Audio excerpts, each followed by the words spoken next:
This show is sponsored by BetterHelp. If you're thinking about starting therapy, give BetterHelp a try. It's completely online, it's discreet, plus designed to be conveniently to work around your schedule and suits around your needs. Just fill out a brief questionnaire to get matched with a licensed therapist and switch therapists anytime for no additional charge. Let therapy be your map with BetterHelp. Visit BetterHelp.com/Duke today to get 10% off your first month. That's BetterHelp, HELP.com/Duke. Defining Duke, an Xbox podcast, is brought to you by, well, you. If you want to learn how to support the show, go to patreon.com/laststandmedia.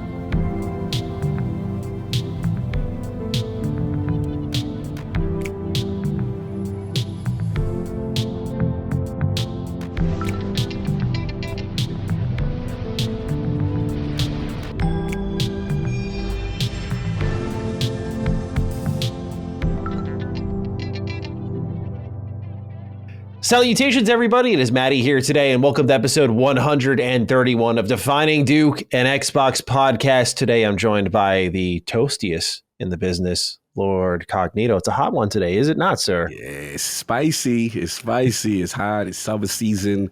Yeah, we finally got one of those New York, waves kind of going. Yeah. So I'm like, yeah, it's hot. How you holding up, man?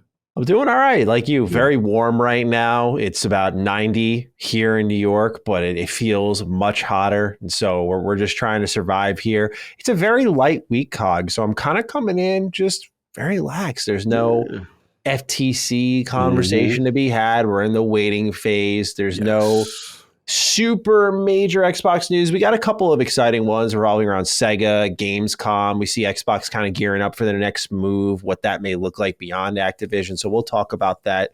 But otherwise, a nice chill week. And we were due for this, right? Now watch. Yes. Famously, the Dukes are snake bitten. We've had such a good year that I get the feeling we had to pay all of that to be late to whatever this decision is. Yeah. And Lord help us if it happens on a Friday, we're so fucked. If it happens on a Thursday, we might be able to swing something. Thursday morning, Friday, oh man. Yeah, so we're almost sitting here crossing everything we got. And I'm going to put the jinx out there that nothing happens until like next Monday or something like that. Then we'll be okay. Yes. But nonetheless, that was a weird way of answering how I'm doing. Yeah. But sir, are you excited for this episode nonetheless? We still got a decent amount of stuff to talk about. Yeah, we still got decent enough to talk about. It's the calm before the storm, and we all know what everybody's anticipating, when it happens, it happens. But we got a couple little tidbits, little news, things I want to get into.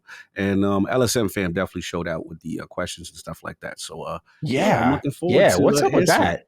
Yeah. We've had more poppin' weeks with way less write-ins, which I always found interesting. I mean, I'm not going to complain. I love that our audience is engaging, writing in. Like, it makes me so happy. But just, I was like, oh, it's a dead week. We're going to get like 20 write-ins. It's going to be, but no, y'all picked us up. So thank you. We have plenty of write-ins for this episode. So let's not delay any further. As always, if you're new here, you're into what we're doing here at Last Stand, whether it be Defining Duke Ultimate, Sacred Symbols Plus, Punching Up, Knockback, all that stuff. You can get early ad-free access to that over on patreon.com/laststandmedia, where our episodes will go live on Thursdays. That's why I said, if the news breaks early on Thursday, we might be able to work a little pickup out, but otherwise, the free episodes for all of you who want to choose to listen for free goes out on Sunday afternoon everywhere, including YouTube, Apple, Google Podcasts, all that fun stuff. So we'll see you where we see you, but nonetheless, thank you for your support here. Our latest Defining Duke Ultimate just went live. It was a mailbag, an impromptu mailbag. I appreciate those of you who wrote in on last minute notice because we were planning 2 different DDUs. One's with Colin and Hogue, myself, Cog, to talk about what this decision for the FTC ends up being, just a more extensive legal talk, the aftermath, because we'll talk about it on the main show, but we also anticipate a DDU with Hogue is due for that. Oh, yeah. And then Colin kind of having the more opposing view to us. It'll make for a great conversation. Absolutely. And I imagine you'll be up to your ears with that because we'll have a DD cross Sacred Symbols. There'll be plenty of that. But there's going to be that. And then we're looking to do a kind of handheld focused episode with myself, Cog, and Jimmy Champagne to talk about Steam Deck, Logitech G, cloud gaming handheld, and what Cog's holding there, the ROG ally, which I just got my hands on one, by the way. Oh, we are allies now. Okay. Yeah, we are we are allies. Okay, we gonna break it down. I'm looking forward to the episode. We gotta get Jimmy. Yeah. So we're doing that as well. So we got other Ultimates cooking. Just the powers that be were not working in our favor. So unfortunately, we had to move some things around. So thank you to those of you who supported our little mailbag episode. We like to do those every now and then. So thank you all so much. And with that, let's get into some mobile reviews. It's been a while, and I thought we should catch up on a handful of them. Now, here's why I sweat, y'all. I gave you a couple weeks off, and our last review, Cog, was June 20th, my birthday. So I got a little present there. Before that, it was the 16th. I got off everyone's back, and look how quickly it declines. Slacking. We have yet to earn it. We got to ask for it, right? We got to ask, yeah. And my grandma used to always say, if I got to ask for it, it ain't worth it. But it is worth it to us. That's what she used to say when my mom did something wrong when she was younger. But yeah, I know, right? My mom getting the smoke. Imagine that. But nonetheless, we thank you all for writing in. We're just passing 1,000 reviews and ratings when it comes to Defining Duke on mobile platforms. And thank you for continuing to push that. Our mobile numbers have been great, and we're going to continue to urge you, if you're enjoying what we're doing here, write in. We'll read what you have to say, and we're going to read a couple of those right now. Let's start off with Ruben Games. It says that it's become their favorite gaming podcast. I don't own an Xbox yet. Defining Duke has managed to become my favorite gaming podcast. Sorry, Secret Symbols, I still got love for you. We don't gotta measure up like that, but I appreciate it nonetheless. The energy that Maddie and Cog brings adds so much to my day whenever I listen. They know their stuff, have great chemistry, and keep things light and fun. I might even get an Xbox One of these days so that I'm better informed about what's being covered on DD. Ooh, we love that. We love that. Why you got to get the Xbox One? He want a series, cousin? Yeah. he like, I'm going to do the entry level, the bare minimum. Let me stop. No, I love comments like that. Again, my favorite comments when people say, hey, I'm not even in the Xbox ecosystem, and I love the show and thinking about it. Like that, biggest compliment. And of course, the chemistry stuff. You know how we rock. So I love that. Yes, absolutely. Thank you, Ruben, for writing in. We got Darth Terminus here. Since I started listening to Defining Duke, I have lost weight, gotten back into the gym with a trainer. I have a kid on the way. I'm making an extra $40,000 a year, finished a master's degree, started a new career, and I also bought a Series X. Coincidence? Is it because of Defining Duke? I can't prove it's not. All the love from Maddie and Cog. That's a flex. Yo, 40K more? Bro, that's powerful. I gotta listen to Defining Duke more to get that. Yo, that's dope, man. Salute. I love the success. I love the health, especially. When we inspire that really hits me a lot, especially the gaming stuff. I'm definitely going to take credit for your master's degree. You went to school and did all of that because of our show. That's us. Put you through. Lucky Buckeye, next one here. It's been almost 3 years of this podcast at nearly 3 hours each about a company that hasn't produced anything of value in a long time. That tells you how entertaining the hosts are each week to keep your attention and retention each and every week. One of my favorite parts of the show is the excitement and hype they get for upcoming releases, as their energy is infectious. Their certainty reminds me of televangelists' certainty that Christ will return at the next weird event in the world. Unfortunately, their excitement gets crushed by Microsoft time and time again. But unlike televangelists, the host will take Microsoft to task and demand better. In contrast, televangelists take more money from their flock and make more poor predictions. Even if you don't own an Xbox, it's worth a fun listen if you have the time. We're getting a lot of interesting reviews here, like televangelists. We're getting master's degree flexes. A lot of love here. We're getting the full spectrum. I like stuff like that. That was funny. I know where he's going. I like the story, but he actually has some key points that resonated. So salute. One more, and then we're on to the patrons. This one comes from Zainter, who writes in, down to earth show. Both hosts are very well informed on Xbox and gaming news, never holds back anything. When it comes to Xbox messing up, they never sugarcoat anything and always hand out roses when deserved. The host will keep you laughing and entertaining throughout the whole podcast. FYI, Maddie is a game developer. There it is. I didn't say it this time, at least. Anyway, thank you all for writing in. We appreciate it. Again, you can go review us like many of you already have over on iTunes or Apple Podcasts. iTunes. Ooh, that's a throwback. We love iTunes. But anyway, nonetheless, On to the patrons. You can write in over at patreon.com/laststandmedia, just like Zip Davis did. Hello, Mr. Matty, and hopefully Messy Cog. I knew Starfield was going to be good when Mrs. Davis turned to me and said, you better buy that special edition. But what I want to see the most is the rarely cited Messy Cog. What is the official Metacritic score Starfield needs to hit for Messy Cog to come out and play? 88, 89, or only 90 plus? Don't worry, me and little Timmy have been holding the line this whole time. Ooh-wee. All right, Cog. People want to know. They love Messy Cog. They want to know what it's going to take on the Metacritic score for him to come out and play. So let's hear it. Like I don't really bring Messy Cog out like that often, but yeah, this will be an occasion.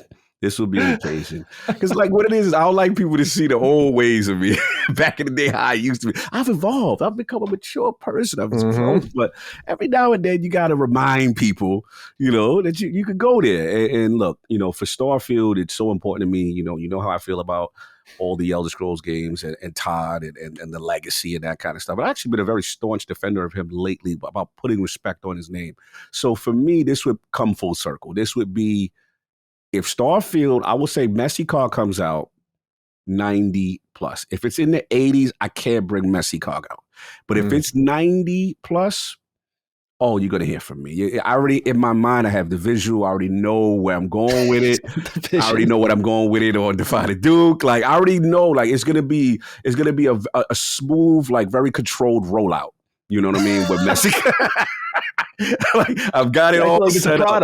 Yeah, it's a product, and we're going to, because look, this is a culmination of feelings that I've felt for a while. And I don't get a chance to express it. And these games means a lot to me. So that's where I'm at with it. Shout out to Zip there. He's the homie. Definitely huge supporter of Duke and ILP. And yes, you will see Messy Cog. If we get to that 90 or 90 plus. I feel like Messy Cog should come out even if it's an 89. You're close enough at that point. 89? Maybe 89 is one digit off? I don't know. Yeah, that you're gonna pop bottle for an A minus, or sorry, an A, but not the A minus. I think of it like that. That's a good point, but it's like I don't want that. No disrespect, like currently what's going on right now with the Final Fantasy 16 energy, where it's like that 88. I feel like if it's 88 and down, like I can't really. I need that definitive boot on the neck. I'm spoiled, man. I need to see that. You see when it comes out and you see the quotes. Yeah. Mr. Matty plays. John. I have yet to see that, but if that does happen, that would be awesome. We're going to speak it into existence. I'm working on some things behind this. We're going to speak because apparently we've been heard. All I'll say is this. We have been heard last Duke episode about our BGS requests.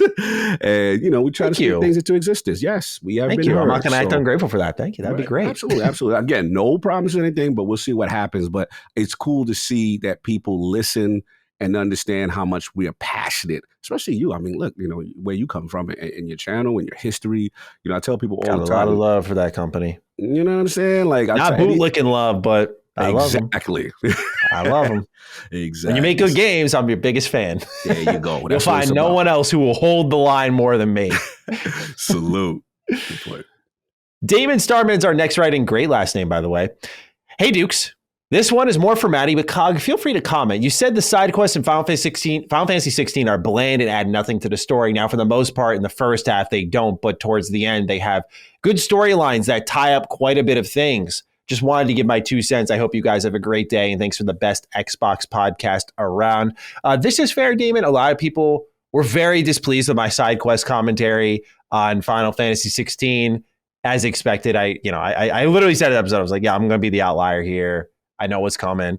A lot of people were not a fan of that. There is some truth that by the end of the game, like especially like the final act, they just pour it on. Like you complete a mission, they're like, hey, here's some more. And here's a ton more. Like they just fire it away.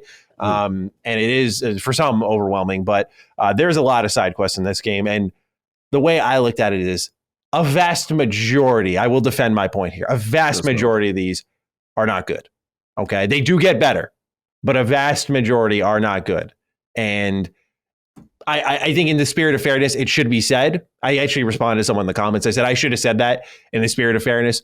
But otherwise, like I don't agree. Just because your back half is extremely good for some doesn't mean that the first half you can be like, yo, collect those logs for me, fam. Please. Okay, cool. That's it. Here's 5 gold and XP. It's like, what?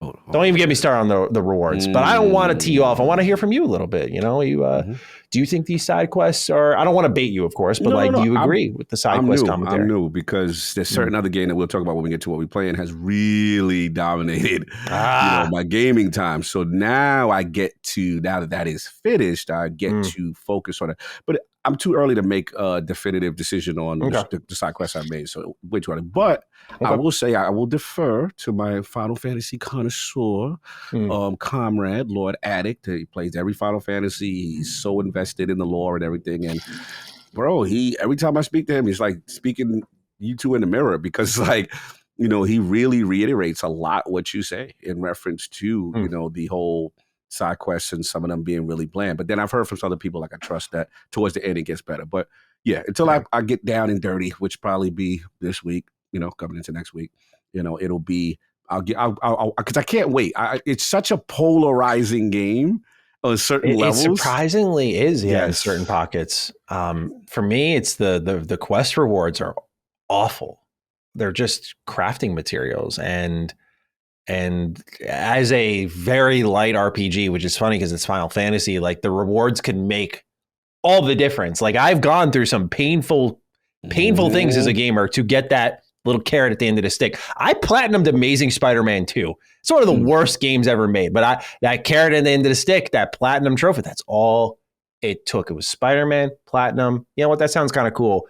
I regret it, but hey, like that carrot at the end of the stick. But when it's just like you got Cyrite or whatever they call it, it's like, oh, great, more of that, which you don't get to really make full use of until the very, very end game when you get some dope shit. It's the way it's constructed, very strange game in my opinion. But now, again, as I said before, not bad. Just to me, just a very weird game where the polarizing back and forth, the AI is kind of broken. People are starting to see that. Like, very interesting game, nonetheless. But I don't want to beat up on it 2 weeks in a row. That's Halo's job, not Final Fantasy 16. Damn, shots. Nicholas Brillhart is our next write-in. Thank you for writing in, Nicholas. Greetings, Dukes. On this week's episode of Defining Duke Ultimate, Maddie talked about the process of putting together a squad for spoiler casts. So they got me thinking about the inevitable Starfield spoiler cast. With most games, there's a simple start to finish, front to cover story.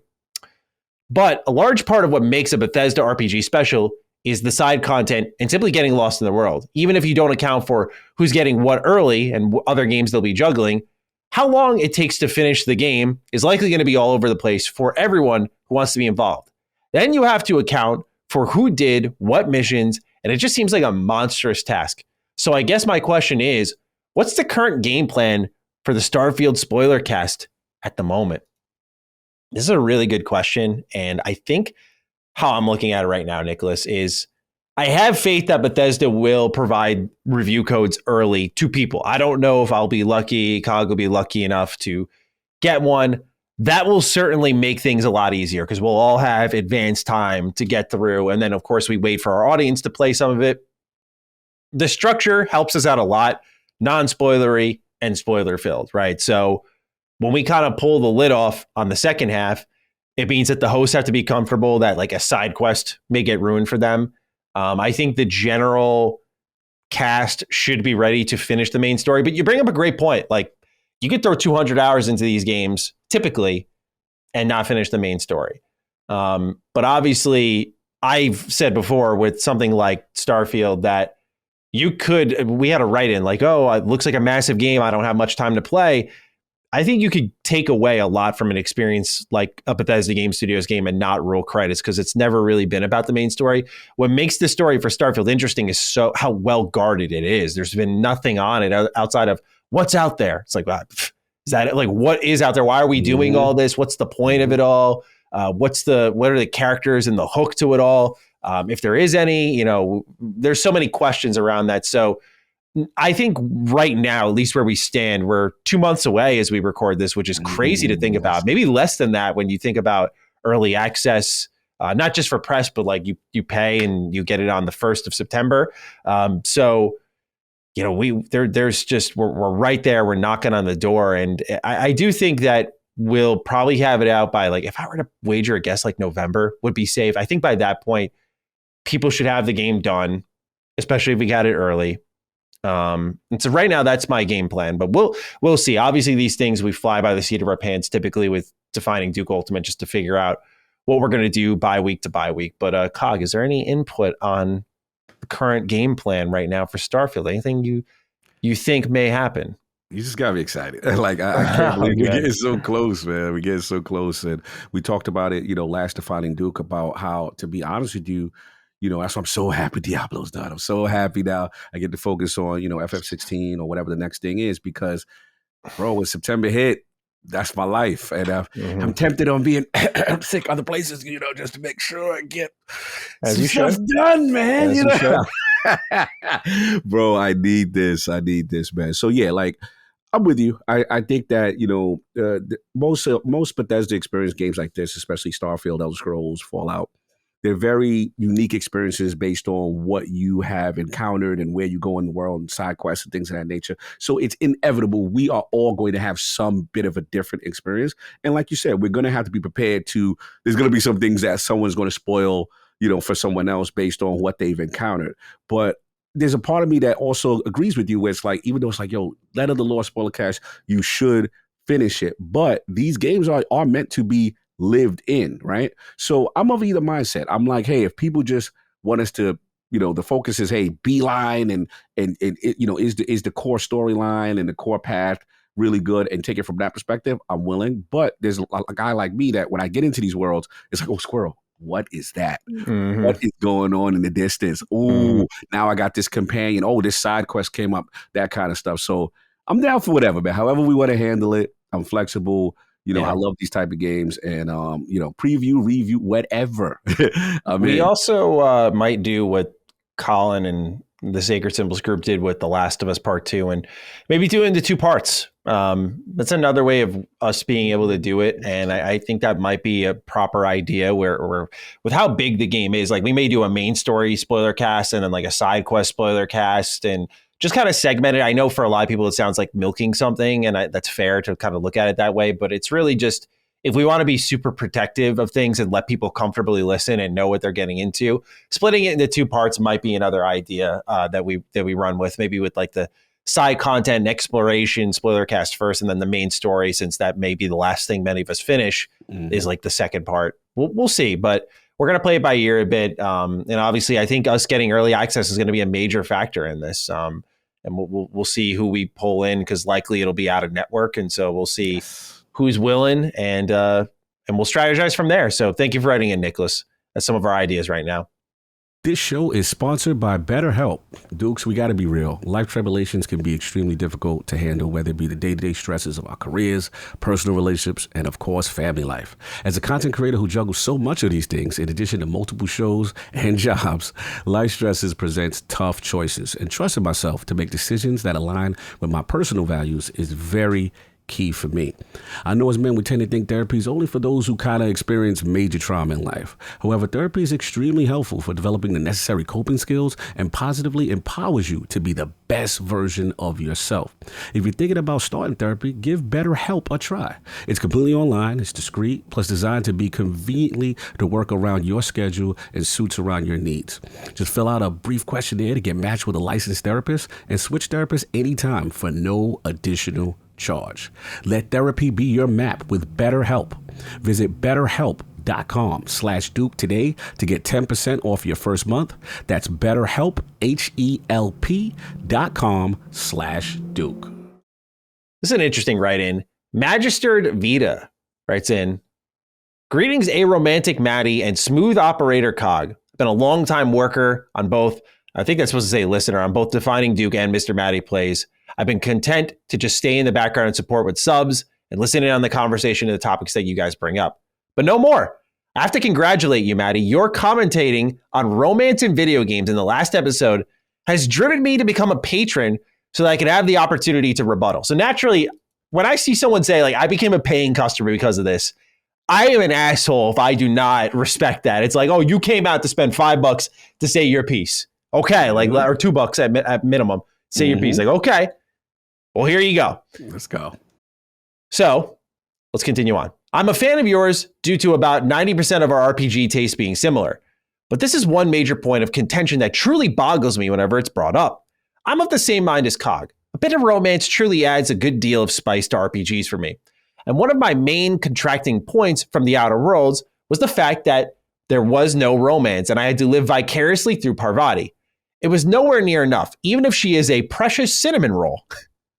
While some have their background in more Eastern RPGs like Final Fantasy or Chrono series, or Western influences like the Elder Scrolls series, my love for this particular genre comes from, and I could tell by this write-in off the top, by the way, BioWare. Things like choice and consequences. Anyone who loves romance, BioWare fan, just like that, right away. Sorry.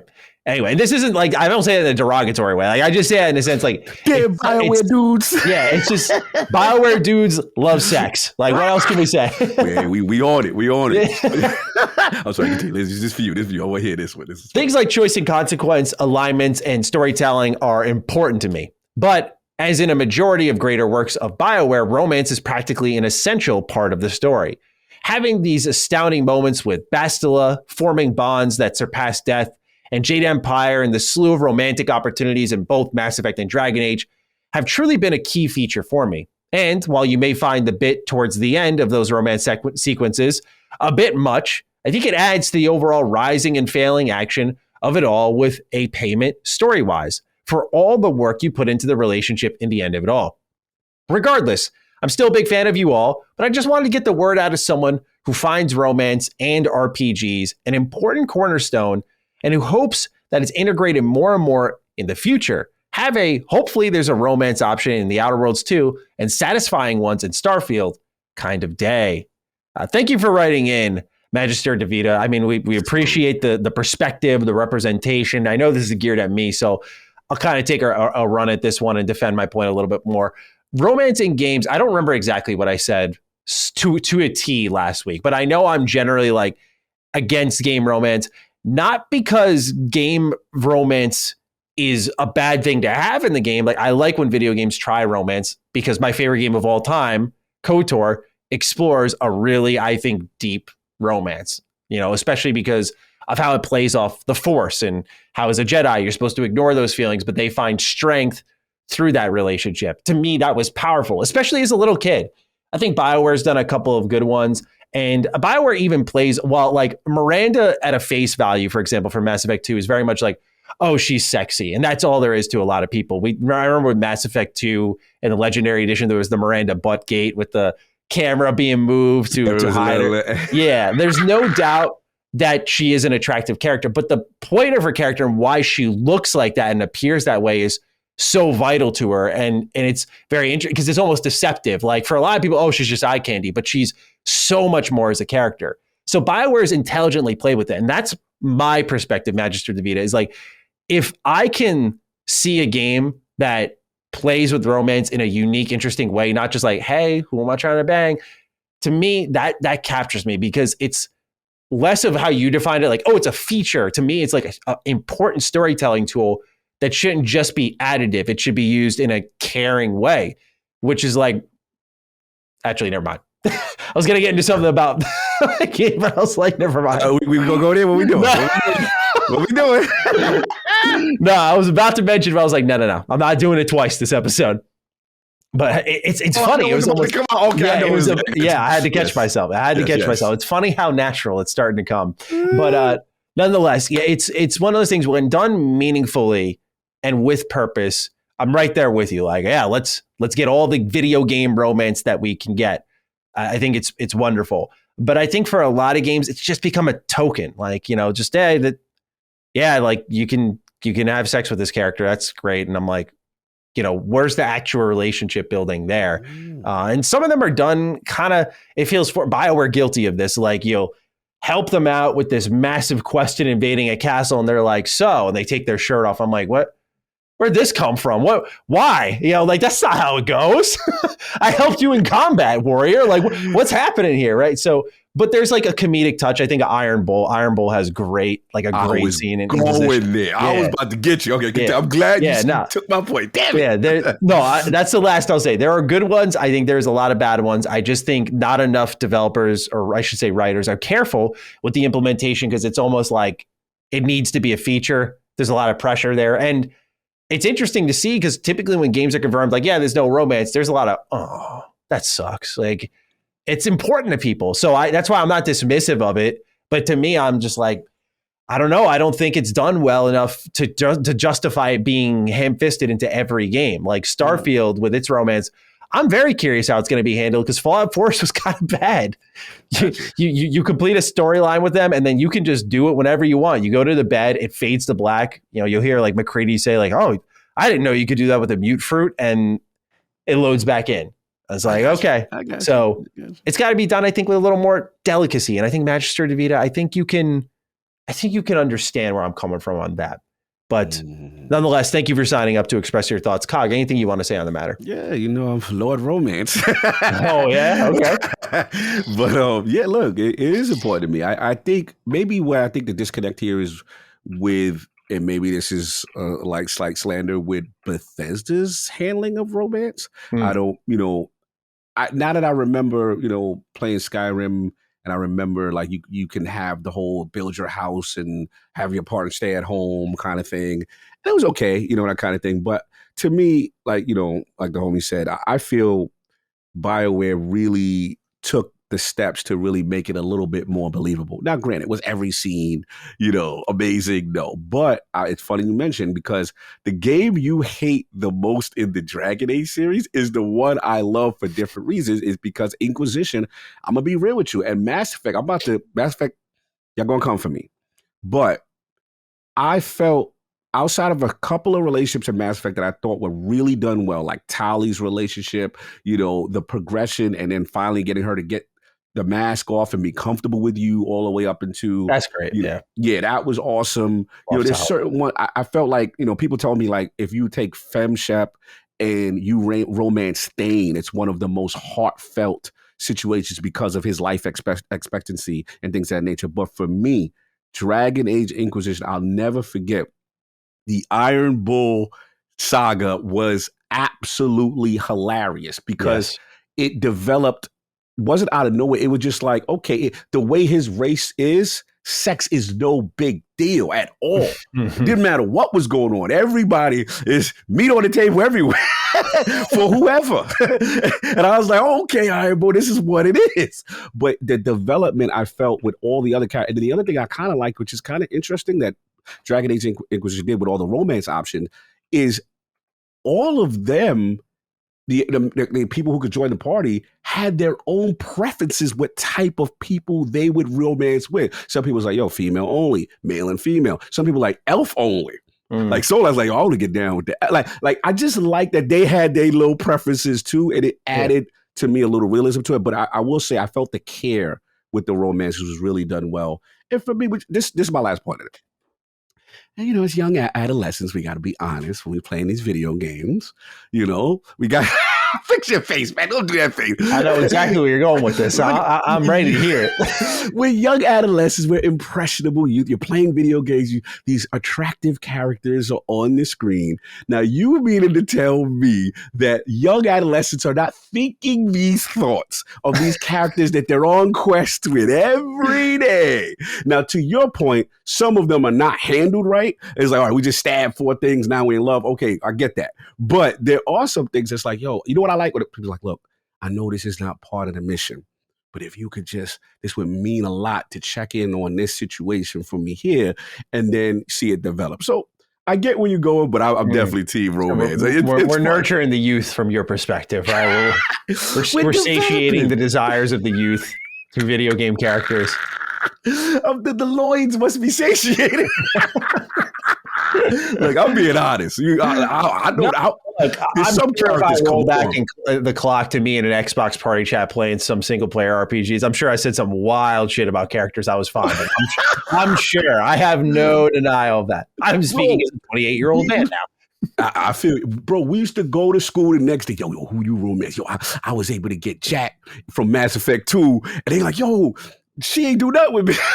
like it was, I know it's ridiculous, but that's how it was. It felt real. We was like, yo, I did it. You wasn't able to do it. This happened here. I will say the worst feeling is when you miss.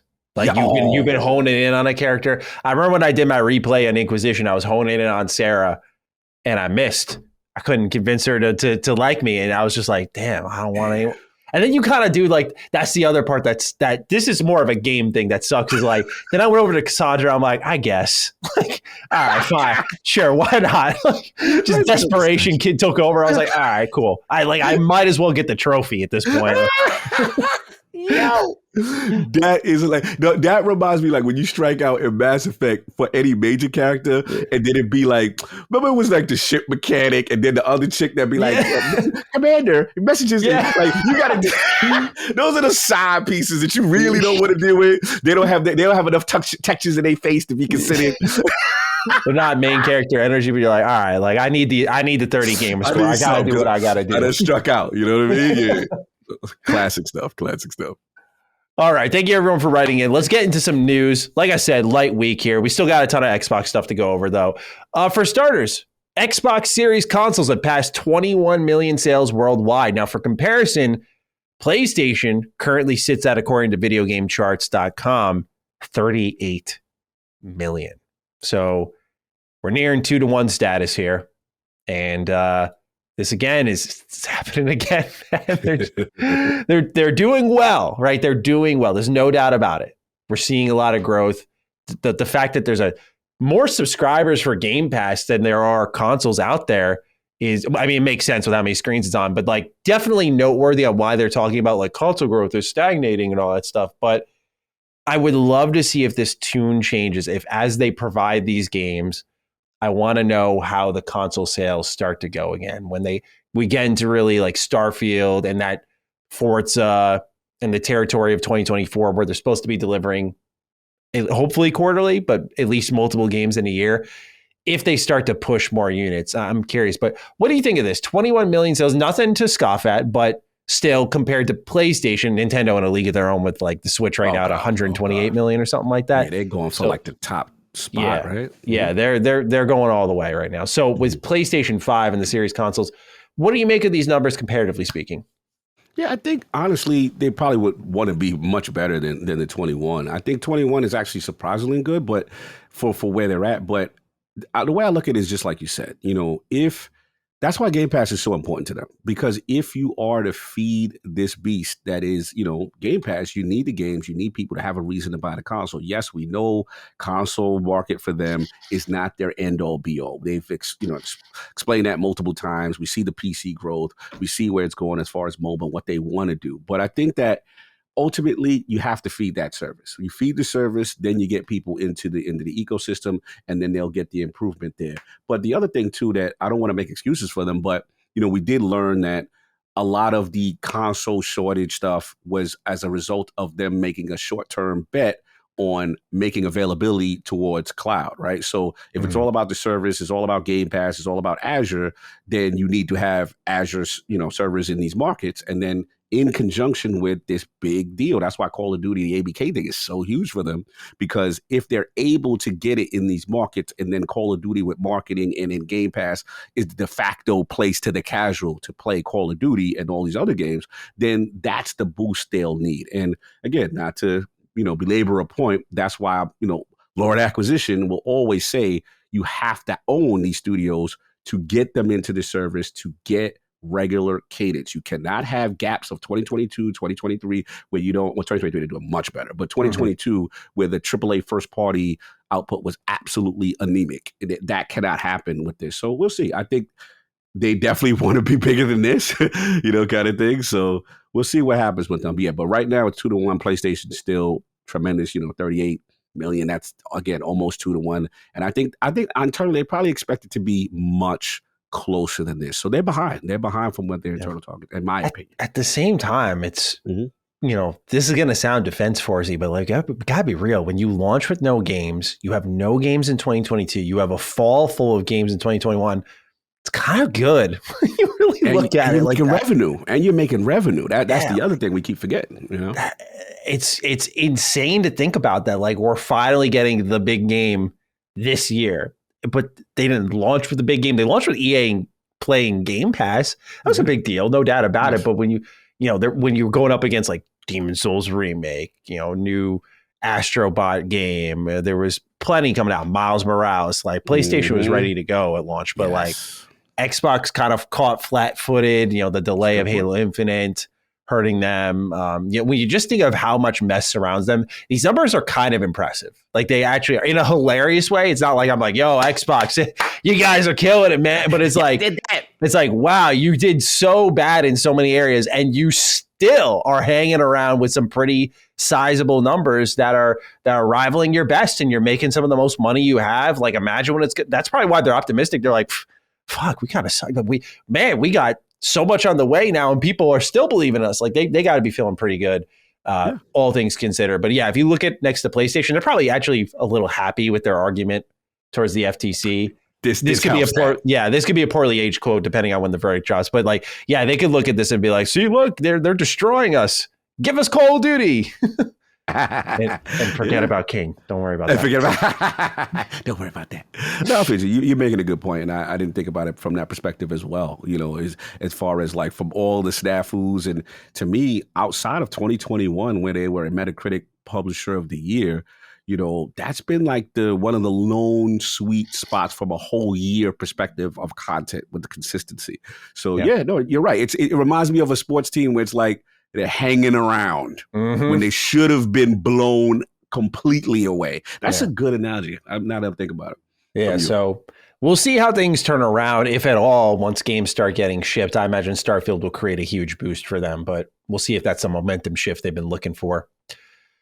Next here, we got more from the FTC case. Xbox is expecting 2 new PS5 models in the near future, according to documents found during the FTC case. Here's where they wrote, quote, PlayStation sells a less expensive digital edition for $399.99 and is expected to release a PlayStation 5 Slim later this year at a reduced price point, end quote. And they also say in a separate quote, PlayStation currently offers 2 different versions of the PlayStation 5, one with the Blu-ray player for physical media, standard, and one without, digital, and is anticipated to release further differentiated Pro and Slim models in the near future, end quote. So a Pro and a Slim on the way. We've already heard Xbox say they don't really want to get involved in all of that. I thought this was kind of nice news. I know it's PlayStation oriented, but like I want that Slim PS5 so bad. So I was like, thank you, Xbox, for letting me know I can plan on that this year. That, what'd you call it? Spaceship? A submarine. Bro. Submarine, that's what it was, man. Out of here. It's the doofiest. I hate the way the PS5. I'm sorry, console guys. I'm sorry. I hate it. Is just too. It's just monstrous, bro. Like, why is it too big? Weird shaped. It's such a pick-me console. It's like, look at me. I'm not flat. I'm not rectangular. It's like, look, you don't need to stand out. You just, what game do you play? Like that's. I love the Xbox Series X form factor. It's just a cube, bro. That's it. It's just a nice refrigerator. That's it. Bro, I'm with you. Little man, sleek, throw that in. Like, very well designed from a aesthetic standpoint. Not disrespecting the console's power. I'm just talking about it's an eyesore looking at my PS5, bro. I'm sorry. It made me reappreciate the PS4's form factor. Like, yes. The shape and everything. The only thing I didn't like about it was there was like one half that was more of a gloss. And that shit, by the end of the generation, I took good care of myself, but I guess from putting like the controller on top and whatnot, it's cut up. Yeah. It just looks like a paper plate that took a knife to just destroy. I'm always going to have an affinity for classic PS1, top lid energy as far as like design of like their consoles. Yeah. But nonetheless, 2 new models for the PS5 on the way. Xbox not interested in all that. Yeah. This one might sting. Tim Schafer has confirmed Double Fine is not working on Psychonauts 3 right now. He writes on Twitter, quote, I'm not working on Psychonauts 3. We're kind of at the Willy Wonka closed doors phase, but soon we could open and cause a lot of harm to a lot of children, just like Willy Wonka, end quote. Sean Mason writes in, greetings, Dukes. Tim Schafer's recent statement about Psychonauts 3 not being in development have sparked my anticipation for Double Fine's next project. With their proven creativity and innovation, I am truly excited to see what they have in store for us. Personally, I am captivated by the idea of a brand new 3D platformer.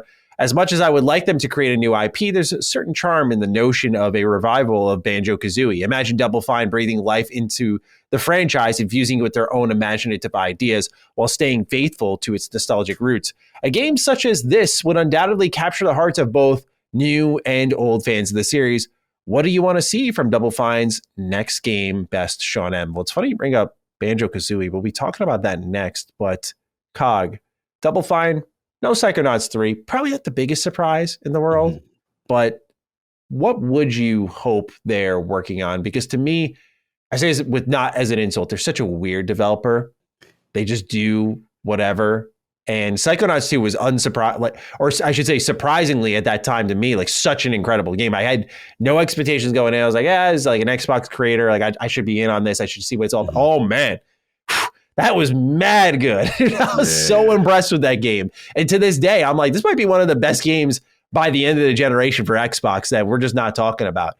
But now they're on the chart for me. And I remember you mentioned like a massive Chalice game from them that you tried. So what are you hoping Double Fine is up to? We know they got 2 games in development right now. I slept on them. I have to admit, I got to bend in the. I've slept on them. If I had to look at all the class of 2018, and again, please, no disrespect, because you know Compulsion. I love you. I love you. But I had Compulsion coming in higher with my projections for them. As the generation is going on and now people are starting to get in the pocket, and In Exile, I call these the dark horse. It was like In Exile, Compulsion, Double Fine. What are these 3 going to do? These are kind of, we got some history, but we need to know what they would do under Xbox's leadership and, as far as the funding and all that stuff. And I got to be honest, like I've been playing their game. Obviously, we talked about Psychonauts. I remember talking to you. I'm like, yo, how we feeling? And he's like, yo, friend, this feels better than another platform that came out around the same time that we ain't going to say no names. But we were like, yo, this is legit. Like, you know what I mean? So, and remember, we knew that was, Microsoft helped get them across the finish line, right? And to get the development going. So that wasn't even like, okay, this is, full Xbox Game Studios energy yet. This was the project that, in transition. I'm super excited for them. I watched a little bit of that documentary. Now I'm playing Massive Chalice. They're so quirky. They're so hilarious. They don't take themselves serious, but there's a level of quality and deeper thinking with them. Yeah. And they kind of share some pockets with In Exile on that too. But I'm curious to see what Shafe and the crew got. I think he's really underrated, man. I really slept on this team. So yeah, I think they've moved up my personal rankings of the dark horses, so to speak. And I'm with Sean, like shout out to Sean, like I want to see something new. I don't want Psychonauts 3 just yet. I don't want them to get into assembly line mode on Xbox. I want you to do something new and fly. You know what I mean? And that's why I like that Compulsion is trying something new. Like I want to see that. So yeah, that's where I'm at with they're moving up. I'm really thinking they're gonna do something special for some reason with them. I like the energy.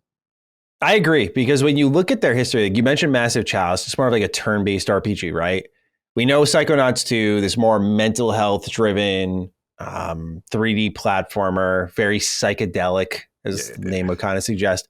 And then you get something like Brutal Legend, like this action adventure, guitar, beat 'em up game. They've done all of these to mass appeal and a lot of love. And so the question, Sean, is interesting because I don't know if there's a good answer. There's no predictability about this company, I think, whatsoever. They kind of just do what they want when they want. It finds an audience. It finds a lot of love. They've done like Grim Fandango. They've done these point and click adventure games. They just, what do we want to make? Okay, like we're just going to do that. And I mean, you hear a lot of developers say that, we start from scratch. We always like to make something new. I mean, this company lives and breathes that moniker for sure. So I'm with you, Sean, that kind of wiping. I mean, I want another Psychonauts, no doubt about it. But like wiping that off the board is kind of exciting. So I'm like, okay, so it's not a 3D platform. We know that much. Maybe it is, but I feel like if you're going to do that, you may as well just make it third Psychonauts. But okay, like if it's not that, it could be anything else. Truly, it's like they don't have an identity. They just do whatever. So it is very exciting to see how they're going to take advantage of being an Xbox first party studio. And I know you kind of want like your just one game. I hope that they continue to make these weirder, smaller style games. It just fits this company's vibe really well, I feel.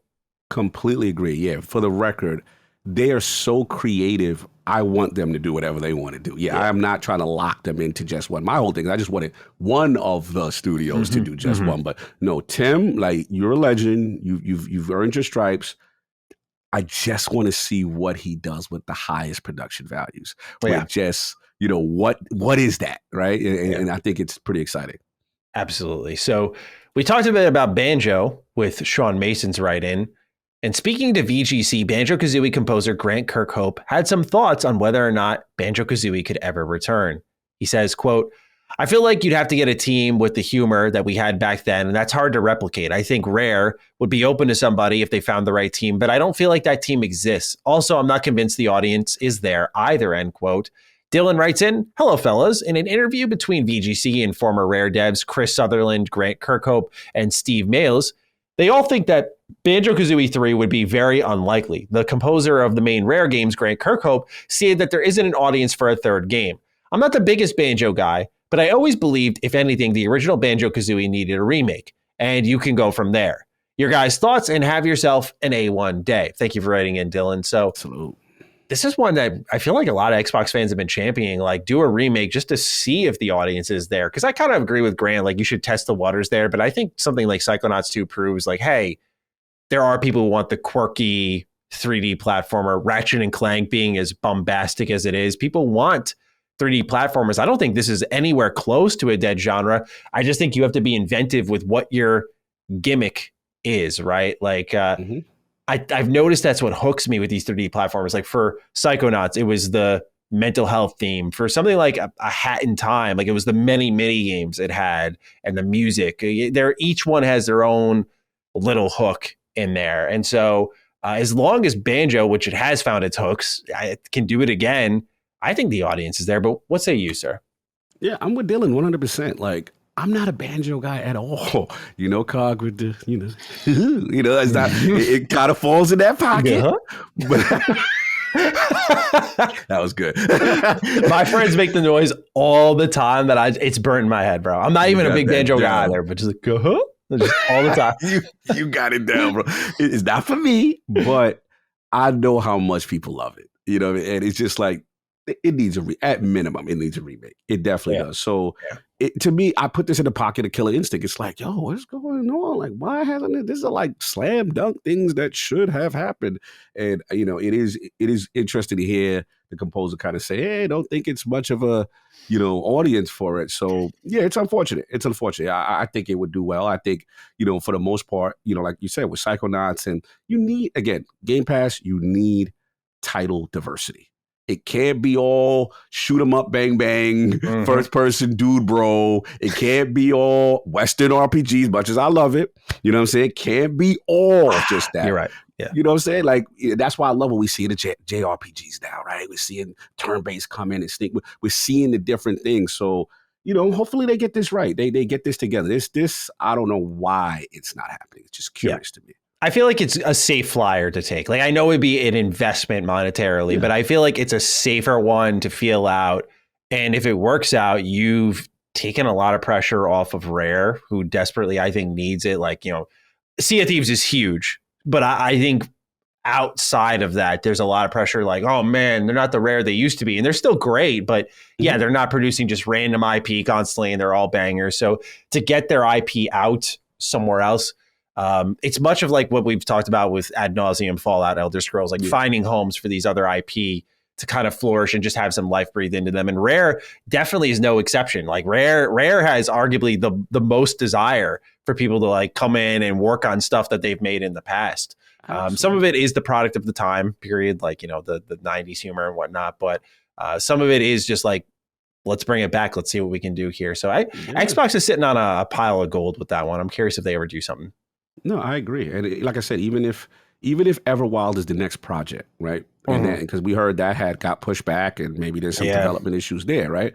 To me, again, it seems low lift to do at least the remake, gauge interest. Yeah. Right. That's what the formula, here comes Dead Space remake. We may we might do the second and like wait for the sales to commit, Yeah. And then you got Game Pass as the buffer. So I was like, what's going on? That's just me. Like, and I'm not even a fan of the game like that. Like, why? Like, it's very strange.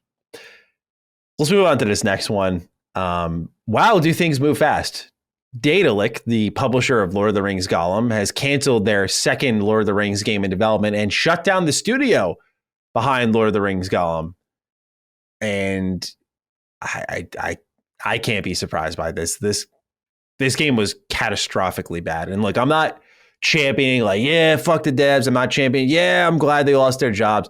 But I can absolutely comfortably be unsurprised by this move. It was to when the rumors came out that there was a second game by them, people were like, oh no. They're like, no, we can't do that. And so I think likely Embracer, who was holding the Lord of the Rings IP, stepped in. It was just like, no, we cannot have another one of these go out, especially because I'm sure Gollum performed horribly.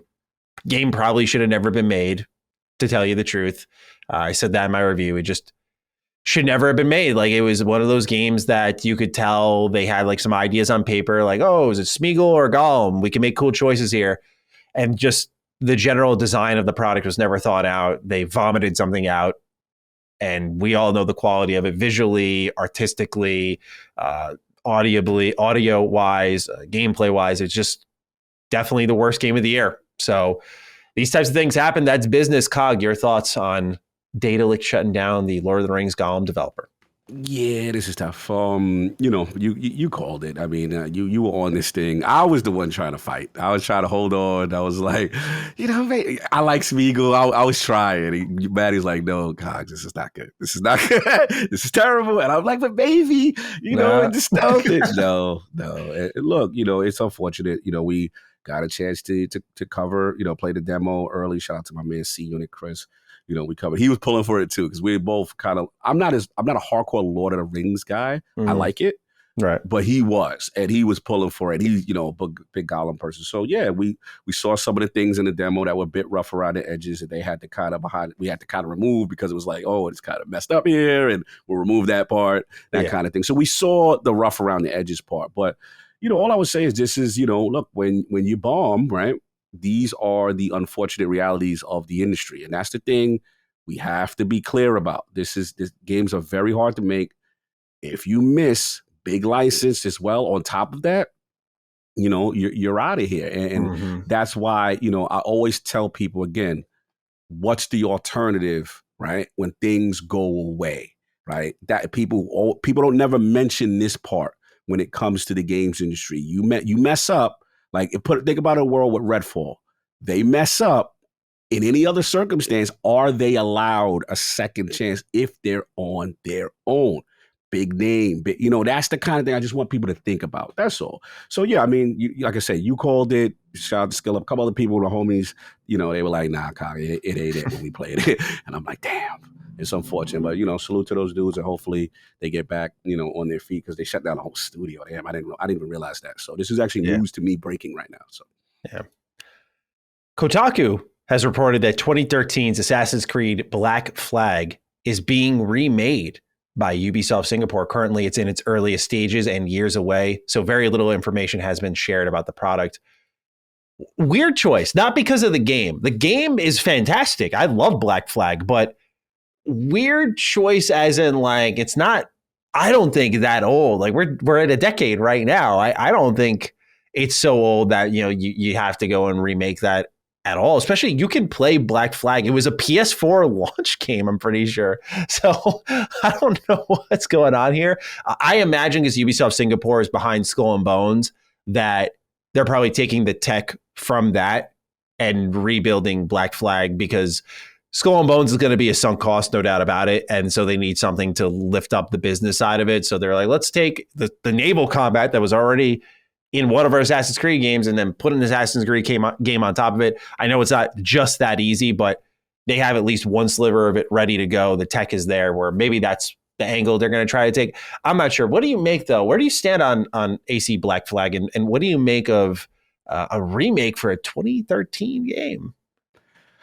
Ubisoft, man, this reminds me of the the press release they put out, like, we're making X amount of Assassin's Creed games, right? We've got this whole, remember, there was like we had the whole format. Oh, yeah. Remember? Yeah. It was, and I remember that, and I'm like, wow, it really showed me the value of that IP to them. Like when things get, you know what I mean? Things get a little close in the house. Things get a little edgy. You know, might be on that check energy. Yo, go back to what we got to do. Go back. You got that ace in the hole, bro. Put the hood on. Get in the booth and make them Assassin's Creed joints, bro. Make them Assassin's Creed. Let me stop.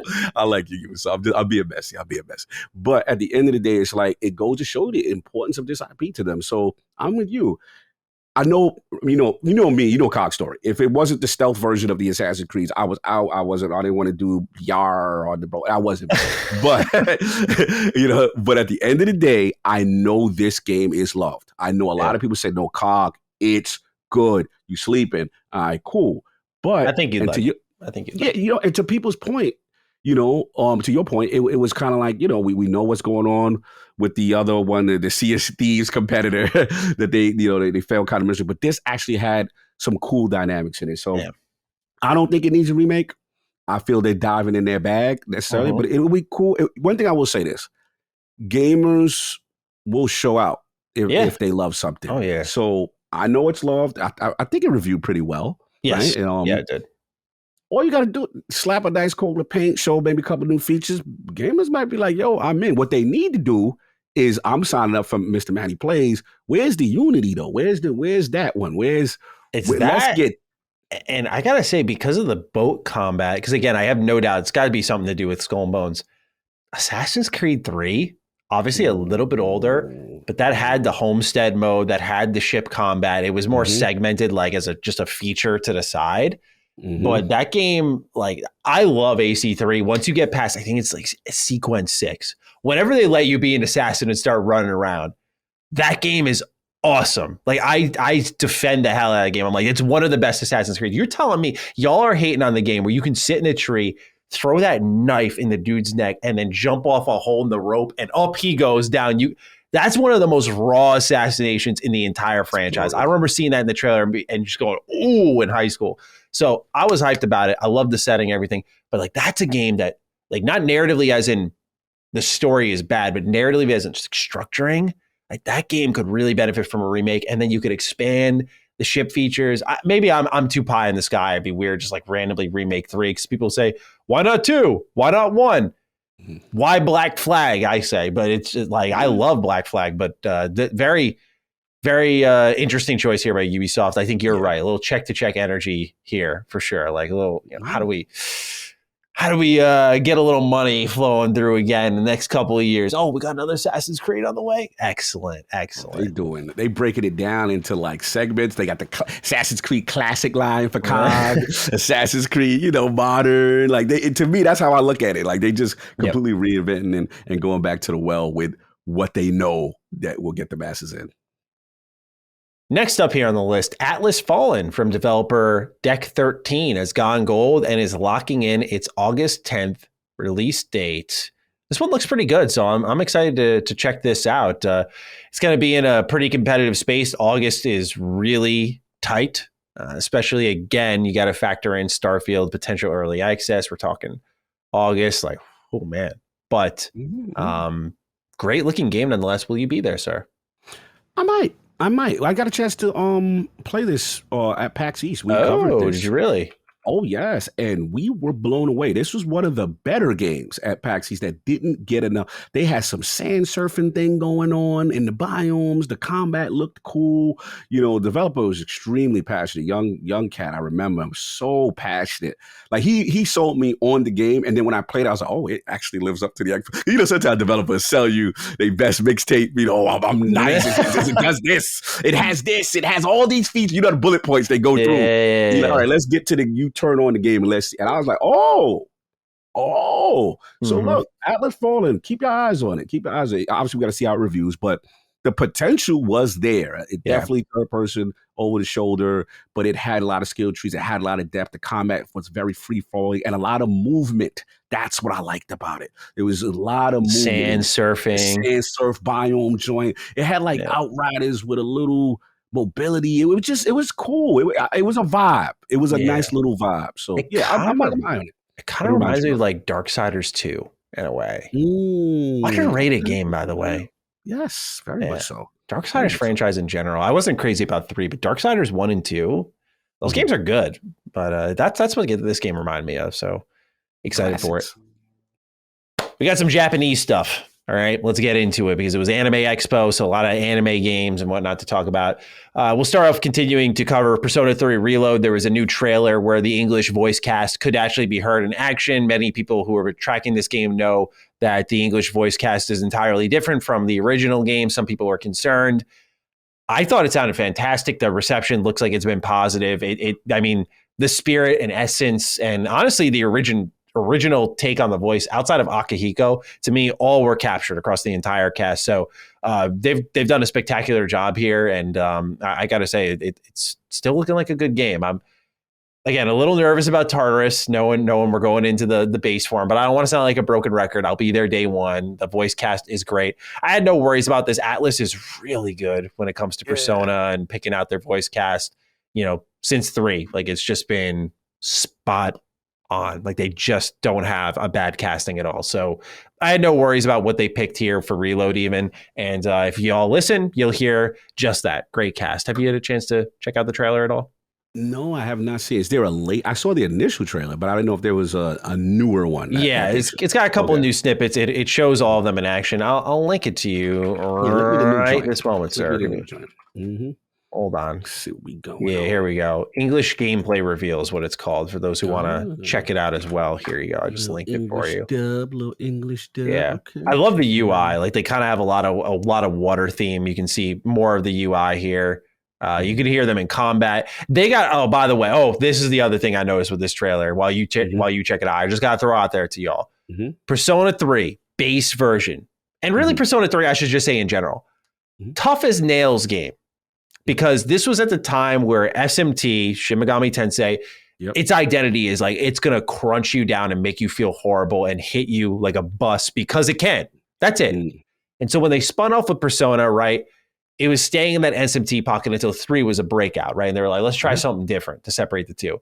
Now with Persona 3, it had the Persona stuff, the social links, the school life, but it also had the SMT level hit you like a bus stuff and that you didn't hit for much damage.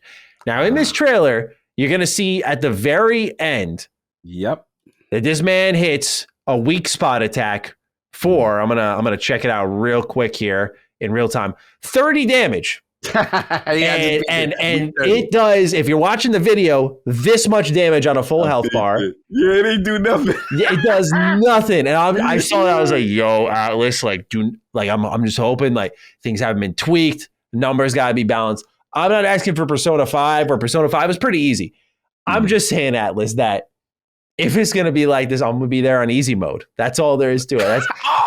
I've only played Persona 3 on easy because to me, easy is normal in that game. Like, you still get hit pretty hard. Yeah, dude, I'm not exaggerating. Now, some people will come out and say like, oh, Matt's just being weird. I'm not saying it's bad. I just think like when I'm playing Persona 3, I remember playing Persona 3 Portable for the first time. I came off of 4. Right, let's go. I went into 3 on my PS Vita. I was like, give me more Persona.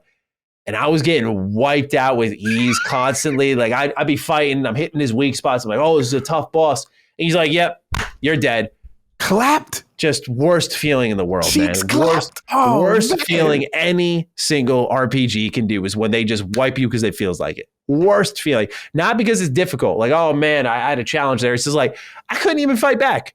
And so, unfair.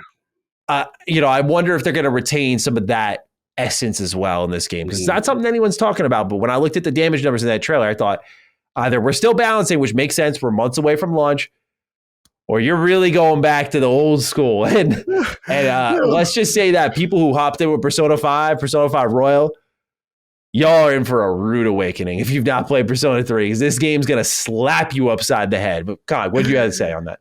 It's just funny that the fact that you focused on that, I could tell the trauma you went through. You saw that 30 week, you was like, oh, they on that again. So I love it. Wow. So I basically knew this series and I'm like, okay. And you're like, no, bro, you don't understand. You don't understand what they're about to do to you kind of energy. Wow, that is crazy. I'm glad you pointed that out. That is a very distinct point that I was not aware of. My buddy pointed it out. I can't take full credit, but I wanted to signal boost that because when he pointed out, I was like, no, you can't be serious, dude. I click and I look, it's like, oh boy, like please, Atlas, don't do this. You're gonna hurt so many people.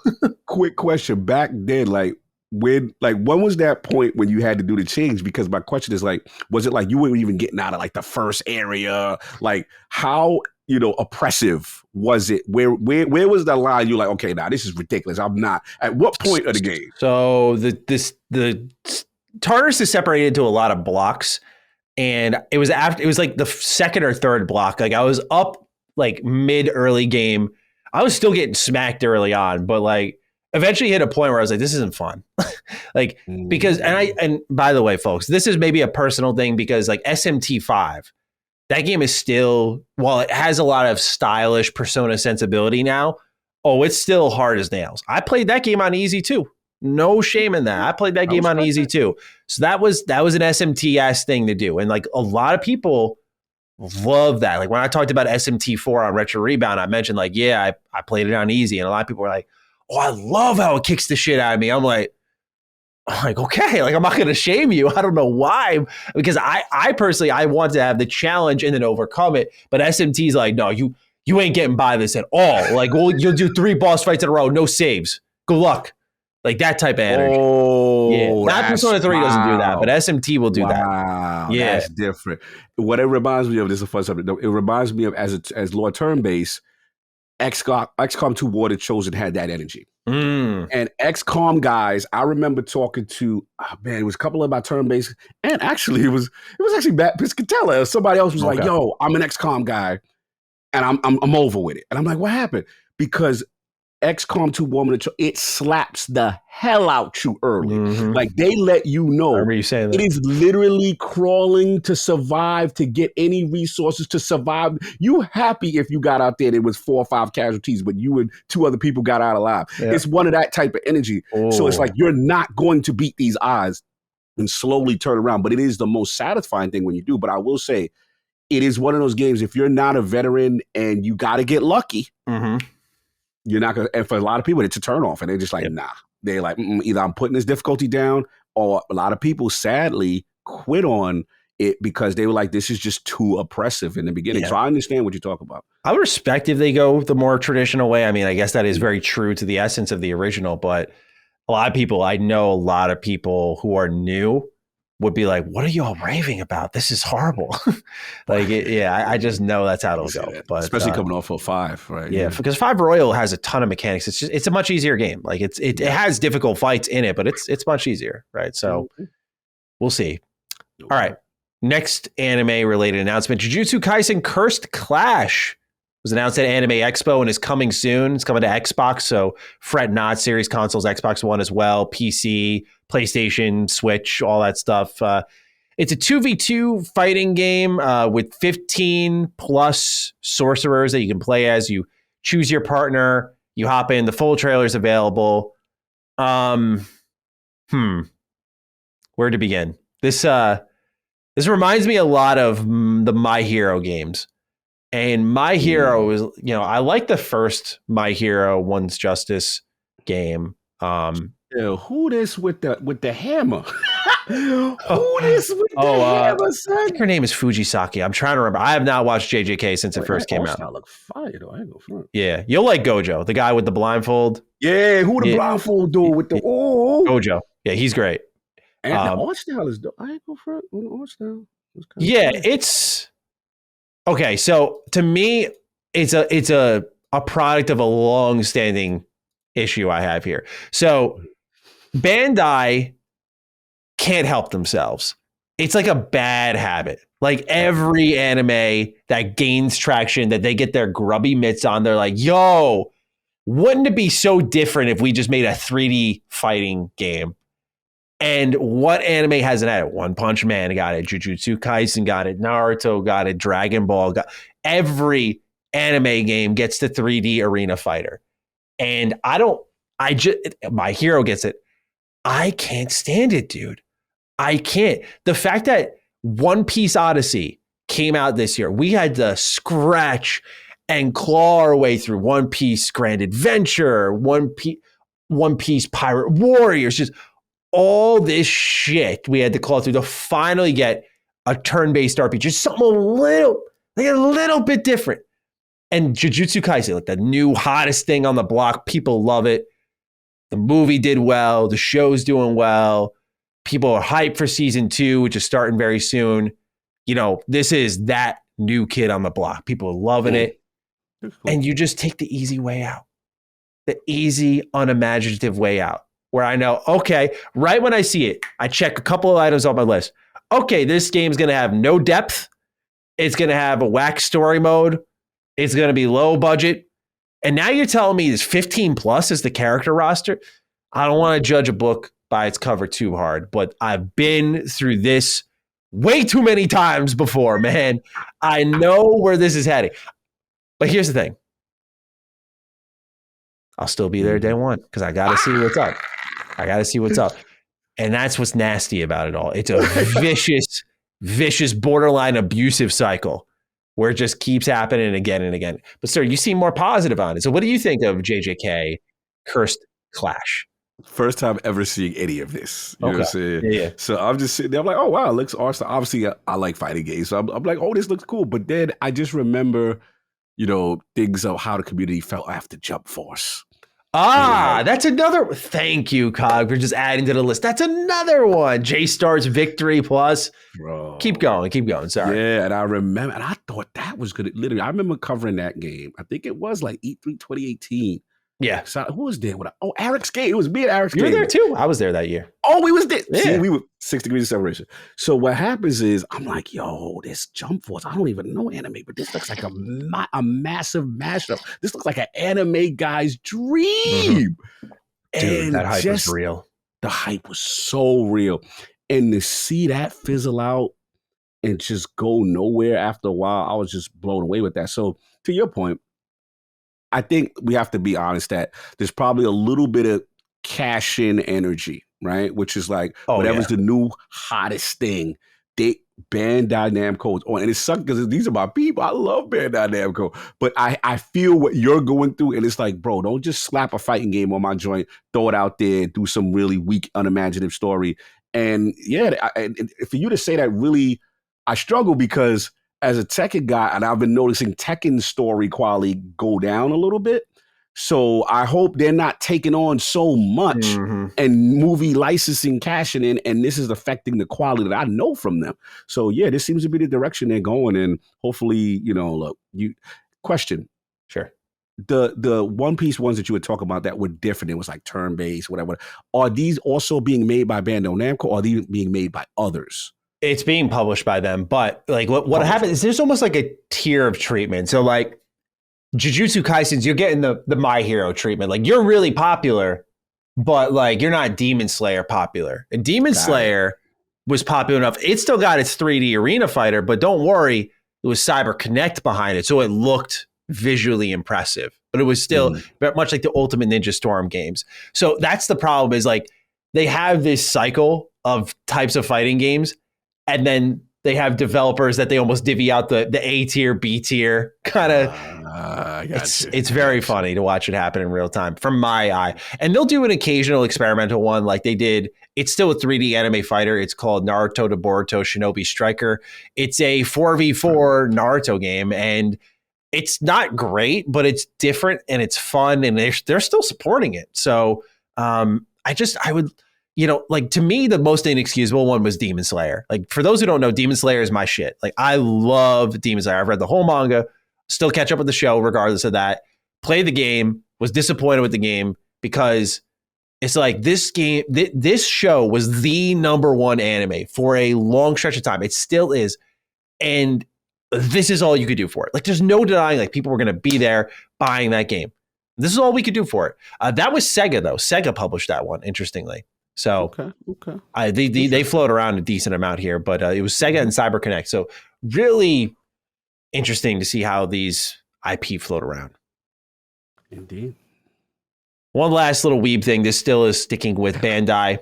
they have filed a trademark for Tales of Arise Beyond the Dawn in Europe. So that would be great news. I love Tales of Arise. So I would be very pleased with that. Did you ever have a chance to play that game? I've never played a Tales. I remember this game so well because during the first Last Stand event, I brought my Xbox with me to the hotel, and that's when I gave you the hookup on like how to. Bro, I still have that video on my phone. Do you really? I do. I was like, yo, Maddie hooked me up. I save it's archived. And whenever I go to a hotel, I'm like, what did he say? Oh, yeah, pull out this thing right here. It's so funny. There's an evergreen tutorial for all the hotels. Bro, you got mad views on my phone. Like, your view count, that's my most watched video. Algorithm is so on my phone. Yeah, that's why I remember Tales of Arise so well. I'm like, yeah, we were at the first Last Stand event. I had to review this game, so I took it with me on the road, played it in the hotel, finished up the review at home. And if they're doing more like a sequel, excellent. I mean, I thought this game was fantastic. The combat overhaul was great. The visual overhaul was extremely apparent, as we saw. The dungeon diversity was there. I think the story got a little out of hand in the second half. Like, there's a moment where the game probably would have ended, and then like it's almost like Bandai had too much budget for this game, because I think if it cut off, and people who played the game know, like, there's the multiple kingdoms, and there's a moment where it feels like that's it, and it's not it. and there is that moment of brief excitement, like, oh, there's more, and it's still good, but man, that first half, that's some of the best JRPG action you can get, in my opinion. Like, I thought it was really, really good. Like Alphen, this masked man, and why he was masked, and all this stuff. It was really good stuff. So if they're doing more Tales of Arise, I don't know if there's a mobile game or whatnot, but if it's another console game, it's a sequel or something like that, I will be there. I'm very hyped for this one. Salute. All right, we got just 2 more left. We'll talk about what games we're playing. I'm not sure if this will be brief or not, but Scorn has hit 2 million players on Xbox and is heading to PlayStation soon. So despite the reviews, found a player base. Very surprising. Did yes. you see this? Very surprising. I'm like, really? Like, I thought this was going to flop. You know what I'm saying? That art style did it wonders, man. Yeah, that Geiger art style. I remember that was one of the ones, the Sega Boys, we did a crossover. I was surprised how excited they were. This obviously before release. Yeah. You know what I mean? You know, they were for it. So it showed me it did have crossover kind of appeal. And I got to shout out to my man, not that he's a fan of the game, but I'm just, my man, Miles Don PA. Oh, again, salute to him. And I think he's going to do some personal stuff with his family. But yeah, I remember, you know, it's good to see horror. I mean, that's the reason why I bring him up. Like, he's such a horror guy. Him, my guy, Will Be Hood, and you know, to see this get attention. So it goes to show you there is a desire for it. There is a need, a want. People want to see horror. It was just a weird orifice looking game. I remember I had Extreme of this. I was like, what is going on? This is the wildest, most uncomfortable looking thing going. But you know, it's a shame it didn't review better, because I wonder if this gives them confidence for a sequel. Yeah, possibly. I don't know. It depends how much money they make at the end of the day, right? That game was really broken when I played it. I remember there are certain games you'll review that, like Gollum, where it's so bad, like you just draw a line, you're like, I'm not fucking finishing this. Like, this game's awful. I take years off my life. That's not worth it. No one needs to go through this all. This is just a bad game. And you just communicate that in the review. Scorn, I remember trying to finish. Like, there was a moment I got really annoyed with the bugs in the game because it kept halting and restarting my progress because you couldn't manually save. And I remember that was a game that I was like about to drop and be like, fuck it, man. But I love the art style enough that I was like, you know what? I'm going to try it again. And I remember like contacting the support for the review system. I was like, I can't figure this out. They helped me through that. I keep walking through, and then you'll see in the review, there's a moment where I'm just falling into infinity, and I lost like 3 hours of progress. And again, it was to me that line draw where I was like, I'm not doing this shit. I was like, I'm not doing this anymore. Yeah, and it was one of those games. So I hope people had a better experience than that. I think the art style's there. It needed better feeling gameplay. I know the visuals was the biggest thing they were leaning on, but like they had combat in there, and the combat was just so piss poor, but also like so penile, man. Like, just you be shooting a nut into like, it was just wrong at times, man. I know what people are going to say with the HR Geiger arts. I know the sexuality of it all, but I mean, like, there was moments I'm like, is this combat? Yo, this is combat. Yo, man, he had the question. What we doing? Yeah, those moments I had to ask, but oh man, I wouldn't hate seeing more of it if they kind of refined some parts of it. Yeah, we'll see. They got the big Game Pass bag and $2 million, and now PlayStation. They might get the money on the back end now. We got to see. Yeah, let's hope for their sake. We don't want to see them fail. Cool looking game, very different. I agree. A new version of Red Dead Redemption has been found on the Korean ratings board, following years of rumors that some sort of remake or remaster is inbound. Following the catastrophe known as GTA Trilogy, those plans were then shelved by Take-Two until what seems like recently. Outlet Gamatsu made mention that this version is separate from what the already existing PlayStation 3 and 360 versions are. Meanwhile, our very own Colin Moriarty has said that he has confirmation that this is indeed real. We trust our man. Hashtag Colin was right. So we're going to go ahead and run with that anyway. Cog, Red Dead Redemption on the comeback possibly this year. Wasn't on my bingo card, but how do you feel about this? Do you have some love for the first Red Dead? Yeah, classic. Have we confirmed which one is remake, or we saying gotta be the first one? Two? Yeah, it's gotta be the first. That's what I'm hearing. Yeah. That's what I'm thinking. Yeah. Little birdie's been floating around my timelines, my DMs about this for a while, and I'm like, oh, okay, too. So yeah, Colin was right because I started to get some information on that too. So look, yeah, this. I feel this is warranted. I mean, I'm still mad we didn't get a 60 FPS Red Dead 2 though, right? We still didn't get that, which is weird to me. Correct. That should have been happening. Strange. But no, the first one needs to get to that level because 2 was just, let's just be clear, Saul, that's one of Saul's favorite games. Can't deny it. You know what I'm saying? So yeah, 1 needs treatment. 1 needs treatment. That would be really cool to see. So yeah, I'm for it. I'm not objecting on anything. What about you? How are you with Arthur Morgan's and the stories prior? How you feeling? I was late to this game. I didn't stop playing it because I didn't like it, but I just, something about Rockstar games typically doesn't jive with me, and I don't know why it is. Like, it's very much like I say with Final Fantasy 16. I'm like, this isn't a bad game by any means, but like GTA 5, San Andreas, and Bully are the only Rockstar games I've actually finished. I know where you're going.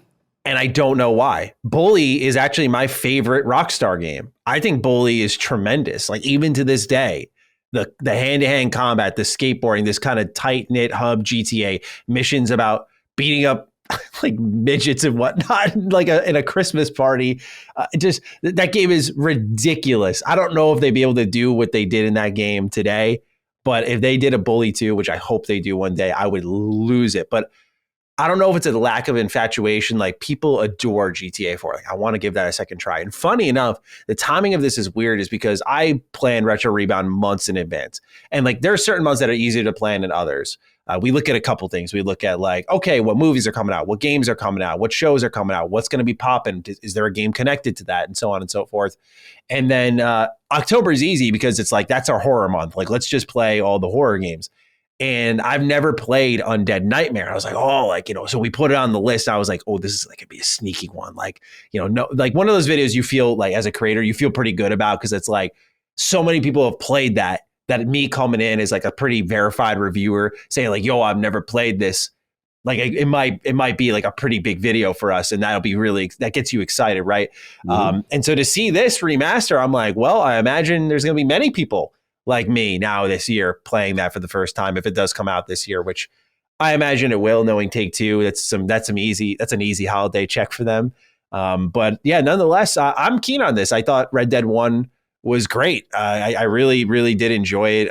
My friend raved about it. Old Ham Radio podcast co-host Noah, for those who used to listen to that, he was my Rockstar dude. He loves Rockstar. I remember sitting there during gym class. We would skip sometimes and just not change because we were just fucking lazy. No good reason other than that. We would just not change. I hated that about myself, right? Looking back, I'm what's wrong? Bro, that's the easiest class to get an A in. Change your clothes. And to those listening out there, change your clothes. It's that easy to get an A. Yeah. And I remember we'd sit there in the bleachers and we would just talk video games, and he would talk my ear off about the euphoria and Rockstar's engine, and I'd shoot him in the knee and he'd topple over to the left, and how cool it was. I think that's what grabs people, is that focus on realism For me, it's the focus on interactivity, which is why I think I was the BGS guy between the two of us, and he was the Rockstar guy between the two of us. But nonetheless, that's your news for now. Somehow we pumped an hour and a half into that. We're looking pretty dangerous in the terms of conversation here. Look at us for the light show. Yeah, for the light show. Thank God it wasn't a big week. I guess we had a lot to say. Yeah, clearly. Let's talk about what games we're playing, sir. You and I seem to have finished a game in the same week, so let's get to talking about it. Yeah, Diablo 4. Diablo 4. Lilith and Donan and Lorath and the crew, I actually liked it, man. I really like the narrative. Usually looter shooter games, we just got to be real, you don't tend to go these games for any story. But man, this is the most oppressive, morbid, sad, hellfire-induced world. Anyone living, I don't want to be anybody living in this world. This is just pure evil at its core. And it's just these people trying to survive. I love the voice actor for Lorath, though. I absolutely love him. He just tells a very grim tale. He's a very edgy person. And, as your character starts to go on, the story of Lilith, and obviously I'm not going to do, spoilers, but I really thought it was handled well. I think for me, where the game started to open up was right after Act 3. Act 3 and on, then it started to really open up. Now, I have some nitpicks. Act 3, okay. For as long and as great it was, the different biome, we're going over the desert. I'm in the sandstorms. Sandstorm, yeah. I know where you're going. I'm going to do it. I had so many glitches with the NPCs, not registering the next step where I got to leave, come back. Whoa. Then the disconnect. Oh boy, in the middle of beating a major boss, and I get not only disconnected, dashboarded on my Series X. Dashboarded. Now, luckily, sometimes you come back in, the game's smart enough to put me right at the spot. There were other times I had to do entire boss fights over again. So, Diablo, you got to come to the... You got that nice orange loot, pops out, and then you hit the... Next thing you see is all the tiles on your home screen. You're like, uh-oh. Bro, when I see tiles on my home screen, after that, bro, fought, it was some of these bosses, bro, they got phases and mechanics. Yeah. And it's just like, so yeah, that aside from that, and so and Act 3 is like 2, 3, a lot of these acts are multiple parts. Bro, there was a couple of them, you do them, and there's a joke in Destiny called 2 tokens in the blue. And all my Destiny fans know what this means. You do something very difficult in a game, and then the reward come out and they pop 2 tokens in the blue, meaning 2 garbage loot items that are not helpful and not for your class. I'm like, bro, what are we doing? We can't do that. Doesn't happen all the time, but it happened enough times where I'm like, no, Diablo, we done did a very challenging thing. You can't do that. That is no. So other than that, once the loot, listen, COG is about build crafting. And I shout out to my man Demon, shout out to my man Back for Dead, shout out to Kai Box, shout out to my man DJ Oris, all people that's playing throughout. A lot of shout outs. Oh yeah, bro, they was in. Everybody's like, yo, when they see COG on, everybody like, jump in. All right, what you need? Oh yeah. So they see me online as well. So I'm like, look, I'm gonna try to get the story done. Anybody wants to help. To be honest, I had a lot of fun playing solo. I had a lot of fun playing solo because it really I tested my builds to see, and my man is Sub-Zero'd out, bro. I love the screenshots you posted. Your character looks sick. Thank you, bro. I went for it because I was like, I'm fighting it. I'm just loving all the freezing defensive power, keep people in place, make them vulnerable, just do extreme more damage. Then I had this enchantment where I had this little snowstorm following me. If you in that little snowstorm, you're gonna get that work. It was just it was a vibe. So anyway, long story short, doing the enchantments, doing the stuff, story's good. The build crafting is where it really opened it up, because what happened is I was getting legendaries and I would see these cool perks that synergize with powers, right? And I'm like, damn, I want to keep this, but now I got better gear. And people were telling me, yo, you can strip that off of the gear, right? I forgot what it's called. It's imprinting or something like that. Remove the imprint, and then you can keep that aspect. And if you get more powerful gear that has stats that you like, that's better, then you can apply that. And that's all COG. See, that's where I get into my Destiny bag. This is where it's way better. Build crafting, mid-maxing, Diablo is the most addictive build crafting game to synergize. And then when you beat the game and you open it up, now you got all these skills and passives. Paragon, and then we did a world boss, and I'm getting crazy loot, and you get your unique item. So look, great game. Story ended pretty decent, and a little trickery and deception. I think I know where they're going with it. I just had one beef with the story, and me and my man Demon, we got into an argument, literally playing, because he's like the Diablo lore kind of. So you got that friend who knows all about the lore. He wants to tell you, oh no, this is the reason, and I'm like, okay. I said, but there's a specific character death that I felt was cheap. And I'm like, that character deserved a better death. He's like, no, Cug, that person, their whole life was about making mistakes, so it's fitting. I'm like, it's the equivalent of like watching, an all-star cast movie and then like, somebody get killed by a stunt double or extra that wasn't, you know what I'm saying? Like some non-significant thing kills a major. You like, come on, that character deserved better. That was because I was starting to get into this specific character. That most people who finished it, y'all gonna know who this is. So, because this person went through a lot of stuff. This person lost a lot. So that was because I started to get into it. But other than that, minor nitpick, liked it. Still gonna keep playing it. The end game, I got it on the Ally. I can still play on the go, do my stuff. And I'm curious to see where the content releases go from now. Do they do more story stuff? Because they clearly setting up more. And that's all I got to say. Diablo, well done for the most part. Wish you were offline.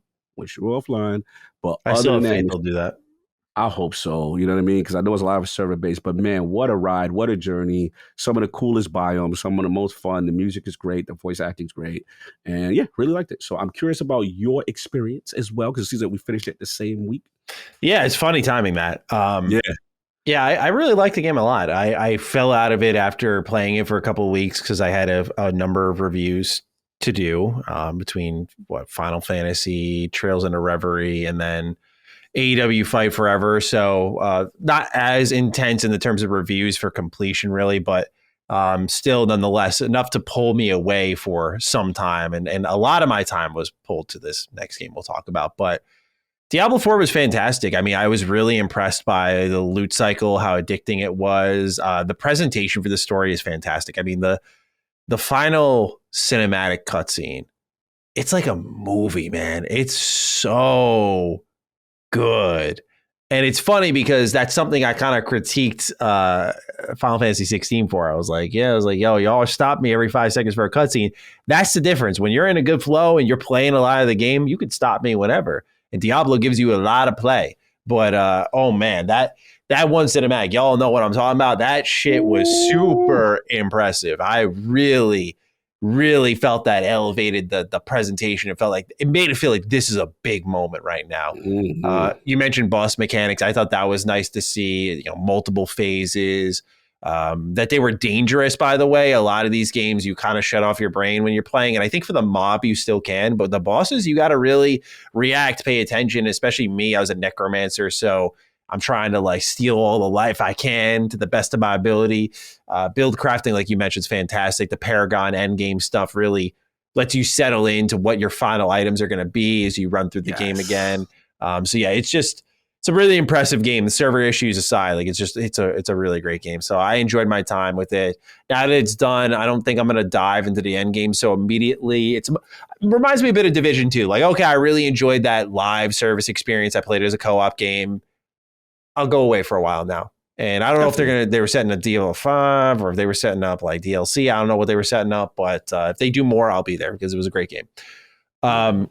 And then the game. Sorry, do you want to go first? I'll finish. Mine is really quick. And then, like I said, because Diablo's really been taking up all my time aside with Destiny as well. But Naraka, man, Naraka's back, man. They've got a lot going on. And look, I know I'm Team Al.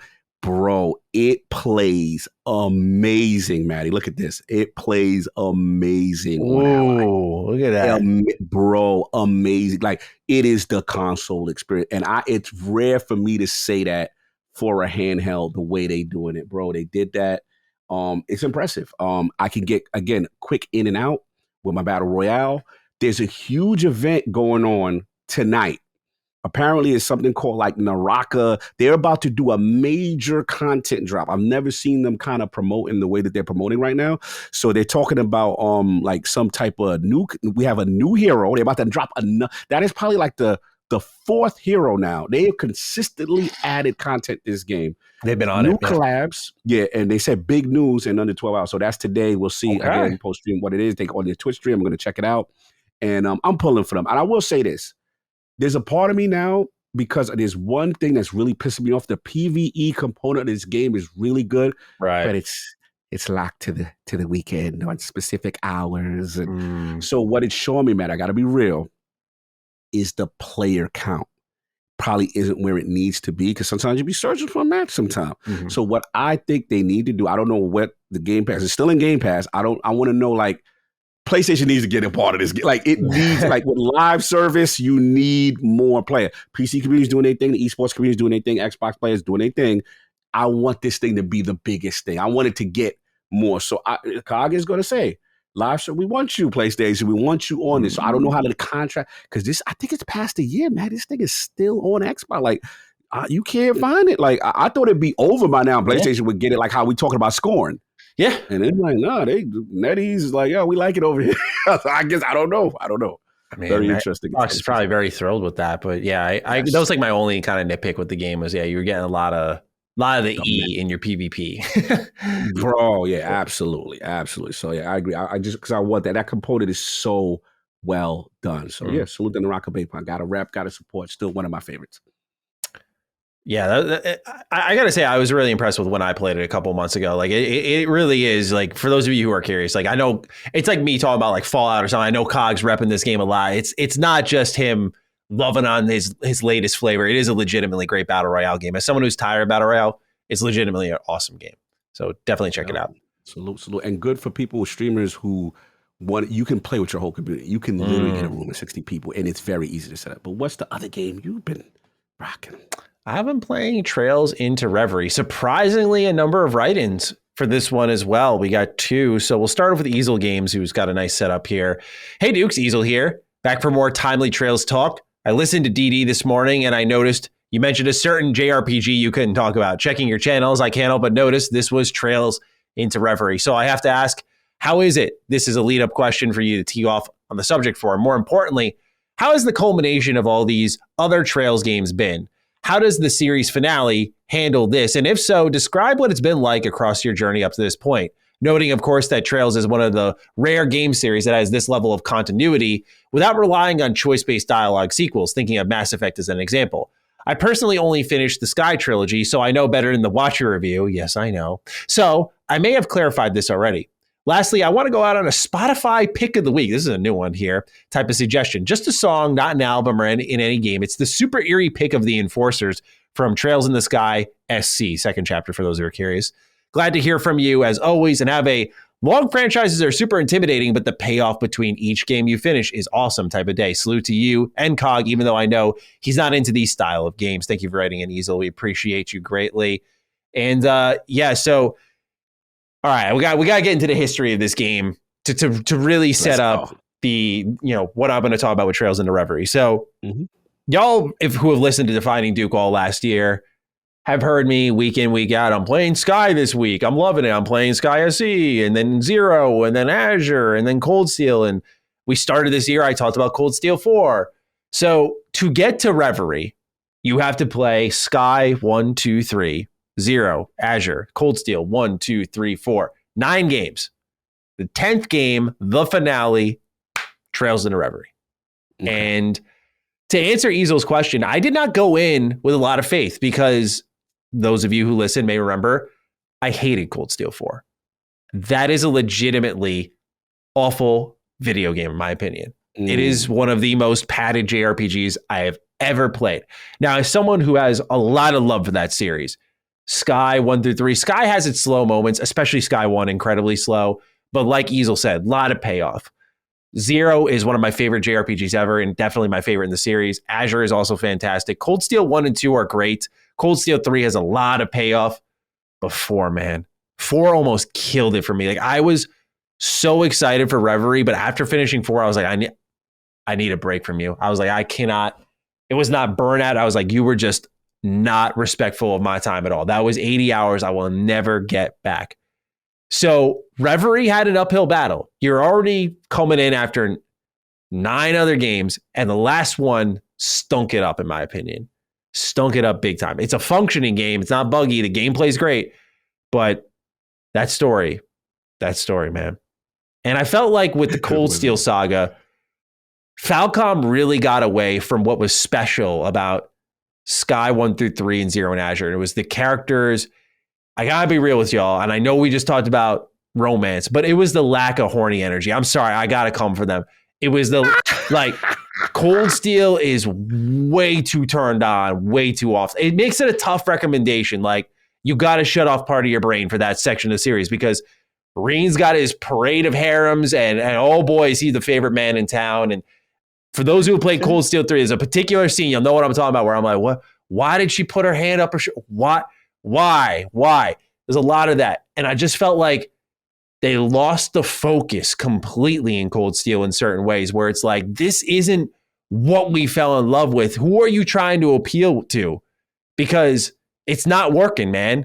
And with Reverie, I'm thinking, all right, can they return to form? So you have 3 routes. You have Reen's route, the Cold Steel protagonist. You have Lloyd's route, Zero and Azure's protagonist. And then you have a new protagonist in C. And what pretty much happens is Reen's route's like Cold Steel 5. Lloyd's route is like a third, the setting of Zero and Azure's Crossbell. It's like a third Crossbell game. And then C is this very fresh take. And what I'm happy to say is the writing quality has returned, and it's strong. It's character focused. There's payoff. The characters that should be side characters, I'm talking about U-Class 7, are off to the friggin' side. Okay. The harem bullshit is out of here. Okay. It's Trails at its finest in the terms of writing. It feels like the writing style per series fits the stories they're trying to tell well. But the idea is you could switch these routes whenever, and you can't go like all the way to the end of Reen's route and then finish Lloyd's route. There are stop points where you got to switch routes because they're all stories that interweave. And watching how they intertangle is fantastic. But to put a little bit of a cherry on it, this is one of my favorite games of the year. I beat this game in my review process. Your man went back and was doing all the end game content. I am toying with the idea of getting the platinum. I got 50 hours in it right now, but I mean, it is so good. And it's because I would define it as the Smash Bros of JRPGs, right? You go through all these games and now everyone is here. There's like 50 plus playable party members that have full on skill lists, builds, spells. It is amazing. No other series is doing what Trails is doing. And that's why I got to keep championing it, because while I thought Cold Steel 4 was bad, no one's doing what they're doing. We're in a time where we're getting reboots, remakes, remasters, restarting everything. And they're 10 games deep, and the series is doing the best it ever has. That's impressive. All right. That's impressive. And the story, the finale, Cog. Oh, yeah. Okay, who's cutting the onions? Damn. Stop that shit now, because there is a moment, man. There's a moment involving C. That's all I'll say, that I was just like, wow. And it's, the sign of true love, because I got this game a month early, which is, I feel very lucky about that. To get something you love that early, it's like the best reward you can get. And I beat it, and I thought about it, and I kept thinking about it. And when a game lives with you beyond the screen is when impact has been made. It was just a reinvigorating type of JRPG, because like when you review certain games, you wonder if you're just whack, right? Like that's how I'll put it. So when I reviewed Final Fantasy 16, I feel very secure in my opinion on that game. I don't put out opinions I'm insecure about, but you wonder sometimes, have I lost my edge? Am I getting a little old? Am I not with it anymore? I mean, I'm 28 for God's sakes, but still, I got to make sure, because I've been doing this for so long. Are things dull to me? Are they glancing off when they should be registering? No, like Reverie was so deeply engaging from top to bottom.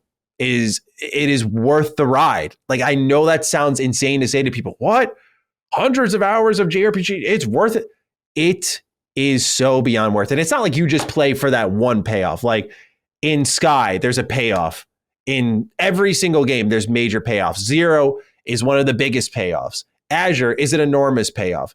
Cold Steel 1 is a payoff. I mean, every single game has its separate payoffs that make it worth it. And if you look at it like a giant book and a new chapters has been added, there is a sense of finality here. But I know it's got its hooks in me because now the next game in the series that's already out in Japan is Curl, and I'm just like, there's mods out there. I'm just like, do I pull the trigger? So I'm thinking about it. But yeah, man, it's fantastic game from top to bottom. I really loved it. Final question, because you strong JRPG energy. Yeah. You had Octopath 2 up here. So I got quick, we got to go do a head up right quick. who got the leg up? Who's the title right now? Octopath. Octopath still holding it. Still game of the year. Okay. My top 3 is interchangeable. I'm wondering, I will say this though, and I don't know if I said this in my review. Reverie could slide up to the top because right now it's been one of those things where when I finished it, I loved it, right? But as it's marinated, right, and you're just kind of letting your opinion digest, you get further. You're like, I really, really like that. Because you start to analyze the story and your brain just naturally looks for flaws in it. Like, that wasn't a problem. They explained that really well. And your appreciation grows. But I got to say, Octopath just did so many things fantastically well, like from top to bottom. That is like one of the biggest budgeted JRPGs I've seen. I was really impressed with it. So I don't know if that'll get the bump, but yeah, Trails into Reverie could easily sign up to number 1. There's times where I'm like, Dead Space Remake could be number 1. But I really, right now, I would say if you were looking at my top 3, it would be Octopath, Dead Space, and then Trails into Reverie.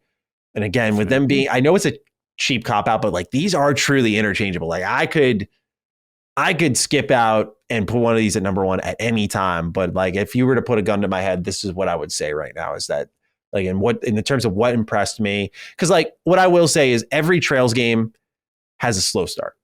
Outside of like 0, Sky 3, like there are just a very short few that have a slow start.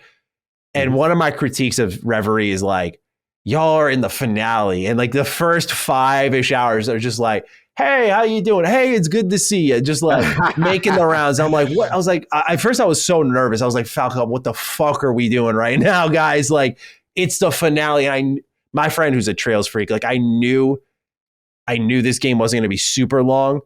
So I'm just sitting there. I'm like, bro, what is going on? Why is this shit after 5 hours? We're still waiting for stuff to pop. So, in the finale kind of presentation, like there's still much more Trails to be told, but yeah, just well worth it. It feels good. This is like the video game version of One Piece. So there's the highs, there's the lows, but it's, I think, all worthwhile. And what I will say in their defense, even with Cold Steel 4, this company, we got to put respect on Falcom. They have not made a whack game. They do not make bad video games, like technically very little bugs. They do not make poorly made games. Like I think I have a real big issue with Cold Steel 4's narrative, but let's say you rip that story out. You have a massive cast, tons of builds, really diversive gameplay. I mean, there's so much happening in there that it's still super impressive on that gameplay front. They do not, this company has yet to make, in my eyes, like a truly whack playable game. They have not missed on that front. So salute to them. It's not just the storytelling, like the way they evolve the gameplay, the amount of mechanics packed into it. It is like, for those who love a good turn-based JRPG, like this is one of the best you can play, if not the best next to Persona. Like it is fantastic. I know this game got you because I've been trying to get you to sneak in Midnight Suns, and every time I hear a new Trails game, I'm like, it's over. He ain't that. But the good news for you is this month's open. This month's open, dude. I did cleanup work on Diablo. The end game for Reverie is done. Okay. I updated my Steam Deck. I downloaded the patch today. It's time. I bought a couple other games on my Steam Deck, like Dave the Diver, and I don't know what I was thinking. That's amazing. I heard too, but I was like, I was like, what am I have not splurged on a Steam sale in a while. I don't know what got into me, I don't know if I got that, like, I'm moving houses energy. So I think I'm going to be about a console for more than like 2 days. So I was like, let me buy Detroit Become Human. Let me buy, what else did I get? Chained Echoes, even though it's on Game Pass. Nice. I'm like, let me buy Cassette Beasts. So I'm just buying all these games. But I do want to say that Midnight Suns is up next. Right, Midnight Suns and Disco Elysium. I might come through with Disco Elysium first because that's the shorter one. Oh, there you go. Midnight is in the bushes again. Oh man, hey, Disco's gonna get you. Disco gonna get you. Disco. I play those are both my games. Do you think I could do both? As a man who's played both, could I handle your Blaze level? You have, I call it the Blaze level. Guy, that young, that youthful energy. 30, 40 hours straight. That's addict in you. You're in that pocket. So it's like, yeah, you could do it. You could do it because, yeah, you could do it. You could do it. I could see Disco, but I'm worried because you could get wrapped up in Disco as well. But I should pick a favorite child here because I was looking at the How Long to Beat, and I saw Disco was like 2030, and I was like, okay.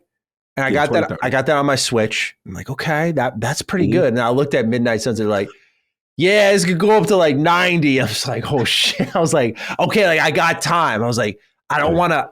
I think this is my window. So I might call the audible and say, like, let's do Midnight Suns. Like, I got to give Cog his respect. I know how much he loves it. I know it's going to be a time commitment, but I think it's the right call. I think it's the right call. I think so too. I think it's time, man. And I'm dying to know because you have a very unique way of looking at things. So I'm very curious. That's a nice way of saying I have some outstanding opinions.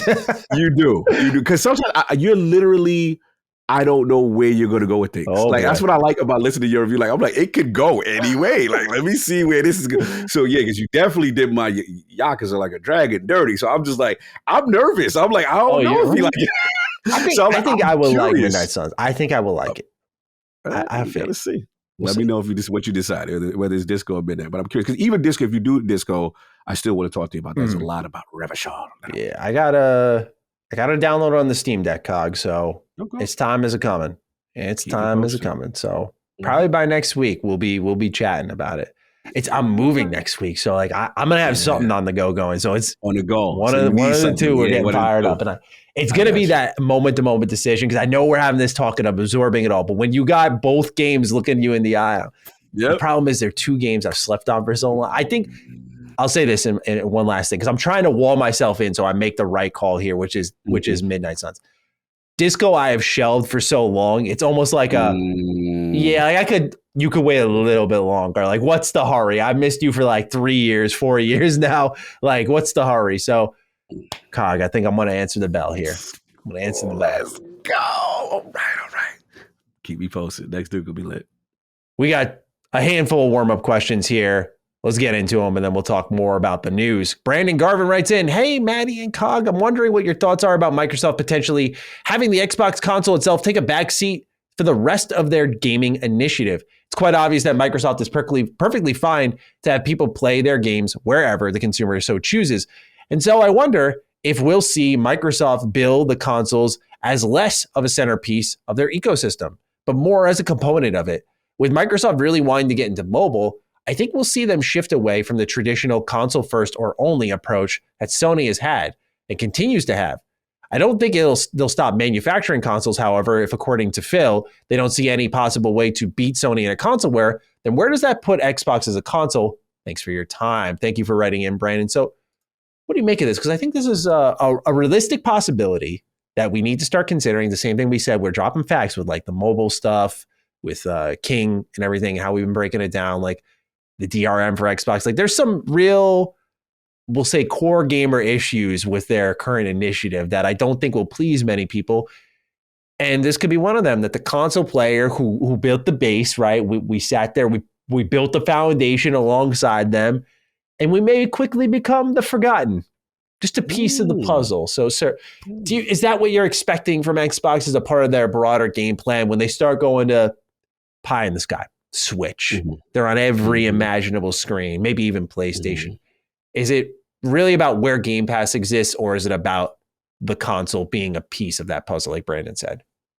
I think it is about where Game Pass exists. I really do. I do. And I'm not trying to scare people like they don't care about console. I think there's always going to be, a need for it. But, as the market dictates, it's going to spread. Like if you listen to Satya Nadella's comments, they were telling to me about, hey, I don't really care about the exclusive thing that much, but I understand it's a necessary evil that we have to do in order to stay in this fight, to be competitive with Sony and stuff. So I anticipate it. Look, we've already, now that I'm, an Ally user, I see certain disparities with, Game Pass PC only stuff. And I do see some Game Pass console only stuff too. Don't get me wrong. Like MLB The Show, I wish I could play on the Ally. Like it's driving me nuts. I can't play that because that's Stream, not, bro.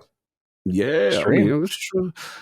That's true. We could do that, but I tried a little xCloud on the ROG. It's not bad. It's not bad. You know what's funny? I haven't tried it yet. You just reminded me. I tried it with Persona 3. I didn't want to download it, so I just fired it up, saw how it ran. It was really good. You reminded me. I got to try it. So yeah, the homework assignment for me.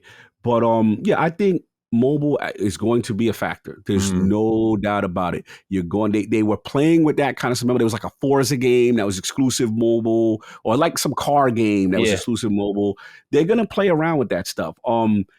I don't expect like major segmentation just yet. I don't really see that, but I do see we're going to have some pockets here and there. And in the hardcore, they're going to have to adjust. But the good thing about Microsoft is that they've been grooming their base with the implementation of day and date and PC from the beginning. So it's going to be an easier transition for them as opposed to Sony or Nintendo if they ever decide to do it. So that's where I'm at. I don't think the console goes away just yet, but you best believe they are in that we are everywhere ecosystem. And if you could play us on the TV, you're going to play us on the TV. If you want to play, they just want you in the service. That's it. So yeah, I'm not going to fearmonger yet because I still don't think streaming is to that one-to-one thing all the way with everything either, right? But for some things, we've proven that we can do it and we can get, so who knows how far away we are from that. But yeah, console's not going away just yet, but get ready for a multifaceted approach. Yeah, I think much like you, I do think there's going to be a diverse focus, we'll say.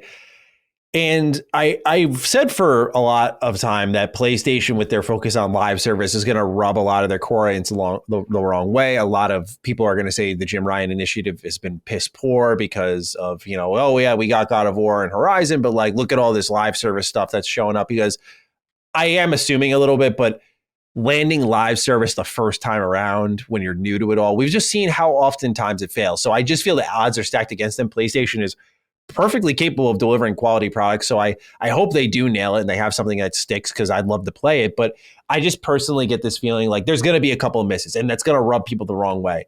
And I feel with Xbox, we can't lead them out of the transitionary process. Like they're moving into mobile more. I think they're getting ABK for the K. Like I've said that for a while now. Like, yeah, Call of Duty matters, but they want that K big time. We've seen the potential and acquisition targets all mention mobile. And there, you mentioned beautifully the disparity between Game Pass SKUs. I mean, I when I was toying around with my ROG Ally, one thing I had an issue with PC Game Pass is like the auto sign in, bro. Like I had a different Live account, a different Microsoft account for my Xbox account, and I'm hitting sign in. And they're like, "Oh no, we're auto signing in. We got you, bro." I'm like, dude, it took me like 30 minutes to get out, put the right one in. I had to sign in on the browser, by the way, for those who get confused with that. You got to go on Xbox's actual website, sign in, and then the auto connect works with Microsoft Edge in a really weird way. But point being is like, there's things like that. Finding the game that you want to play is, but when you look at console Game Pass, like it's better, but even the organization is bad. So there's problems with each SKU. And when they add another one in, like I think that thing they mentioned with Square Enix with the mobile Game Pass initiative, like that's your competitor to what Netflix is doing. I think you do that. I think they do that no problem down the stretch, especially with all of the mobile stuff they're going to get. Like if you put Candy Crush as a kind of tent pole in a package and say like, by the way, I apologize. I don't know what premium currency is in Candy Crush. You're going to have to forgive my ignorance, but they're like, yeah, if you're subscribed here, you'll get like 500 pieces of candy every month or something like that. I'm just saying, if you wrap that in with that and a bunch of other games, kind of make it your Apple Arcade, if you will. I feel like that's something they're going to line up to do. And this is going to be stuff that rubs people the wrong way. But I think so long as Xbox continues to support the focus on single player games, that'll address, I think, the base of console and PC. And that maybe mobile is like, yeah, it's the necessary evil, perhaps. That's how I'm looking at it. But I think people need to brace themselves for a bit of change incoming. Both these console manufacturers are in major flux because they're doing massive moves and they're reacting to one another and they're trying to get ahead of one another. And I don't know if there's going to be a point where they just stop in their tracks and go like, okay, this is it for a while. They're going to be moving a lot, but we're seeing how their respective game plans play out. And I think for PlayStation fans, one good place it can play out is if they figure out back compat, it's going to be a huge optical win for them. Like, it doesn't matter how bad any of the live service stuff is. If people are like, yo, I can fire up PS3 game, throw it in the disk drive, and it works, they'll be winning hand over fist in that regard, because that's something Xbox has left behind, which, to my frustration, like that FPS boost, it's like, why, guys? Why? Yeah. Point being, though, I think we should brace for a little bit of change in the coming years. No, good point. I do think that if the ABK deal goes down, we'll see a resurgence with some of that FPS boost and some of that back capacity stuff. But look, they've kind of made it clear that they've kind of hit their limit and they're pushing their resources everywhere. But with PlayStation, I don't get the idea that they've kind of been on record like they don't really care for that. Like, they want you to go gaikai, kind of thing. So I would love them, to do it as well. So we'll see. Time will tell. But this next question, Cog, spawns off of Constellation. And I'll give some context to this. Odd Apps writes in, my Dukes, on the latest Constellation, Jaffe referenced Cog's picture with Sarah Bond in a wider point about Xbox executives buddying up with influencers / media, and the executives being somewhat idolized by some people in the space. Perhaps Maddie should paraphrase the point further as he was on Constellation and offered a response. But I would like to hear from our man Cog on how it feels about this point, or whether he wants to offer a retort. Have a is unconscious bias slipping into my Dukes kind of day. So Jaffe was naturally Jaffe. I don't know how else to put this. Let's go. And he came for our show a little bit. And I don't say that, by the way. I did not want to be a prisoner of the moment. I had a million other things I did want to say to Jaffe, and I talked to Colin a bit about it afterwards.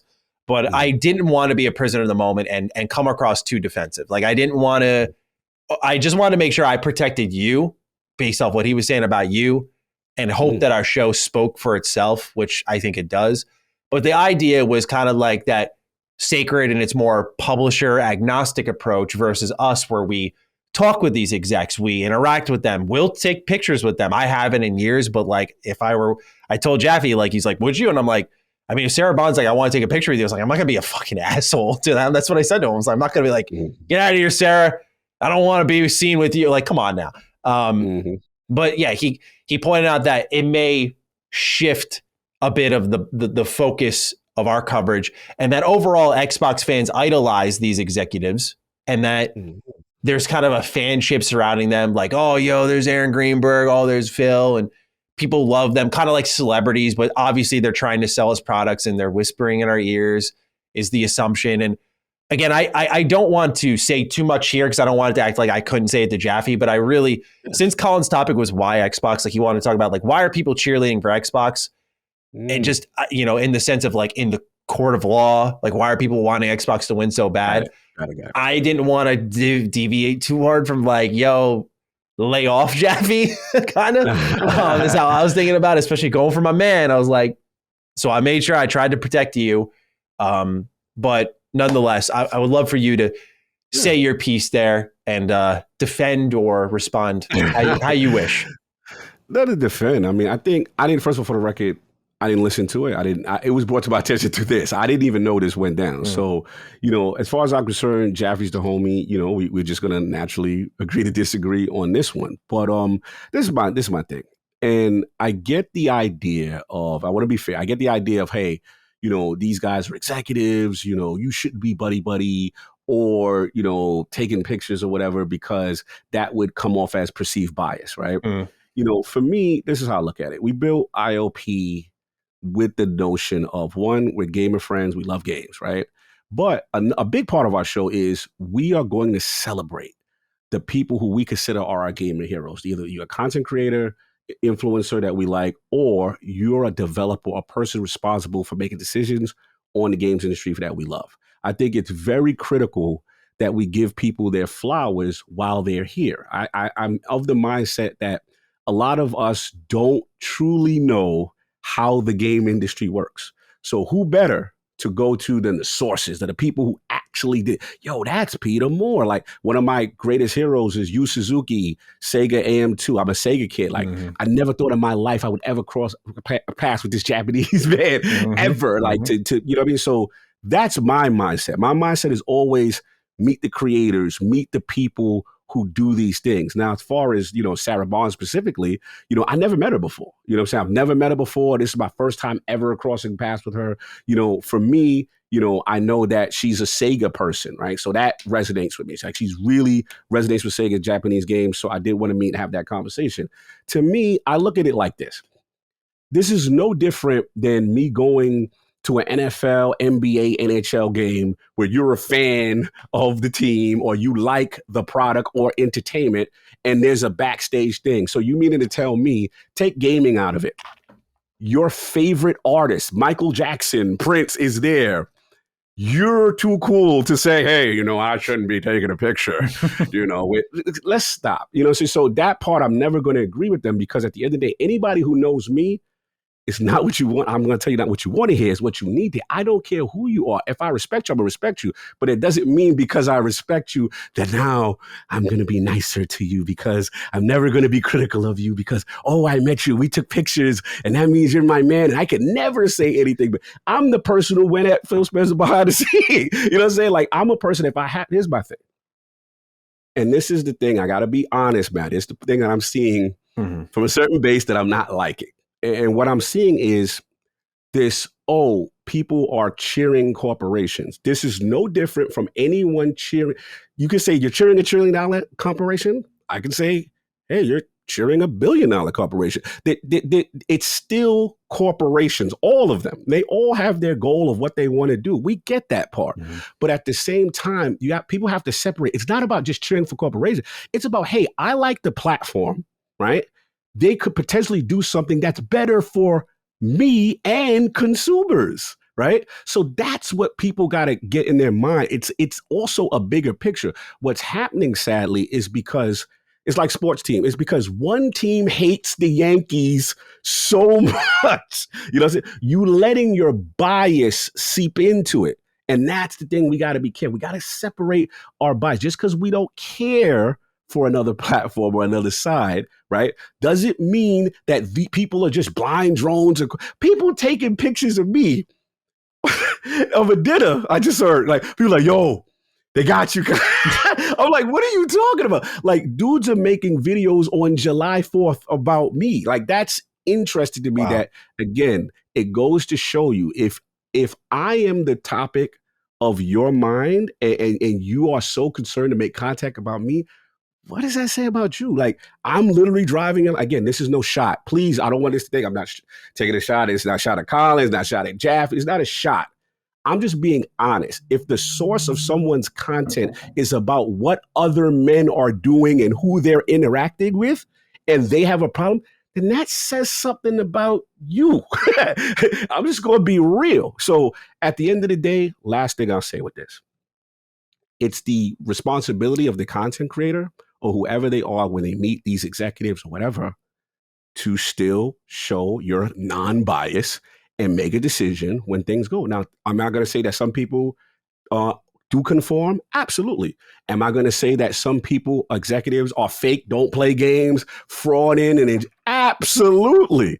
I can tell who that is and that is. But there are a lot of people on the flip side that I know play games, that do care about the industry, that I have good relationships with. And I'm not going to allow that to be tainted because of someone's perception of what they think I'm doing. Well, that's pretty much it. It's unfortunate sometimes that I see this. And I honestly, Maddie, I just think this is still gang warfare, bro. Yeah. I honestly think, I just think this FTC thing has brought out a lot of the nastiness in this thing. We've learned a lot, but we're seeing a lot of inherent bias. And what people can't do is separate and be balanced and say, hey, I'm on this side, but I understand the bigger picture. That's it. So that's all I got on it. But again, no shots. I'm just telling you how I move. I like to celebrate the creators and people. And I'm the type of guy, people know, I don't care if you're a 2 follower. I don't play the Hollywood games.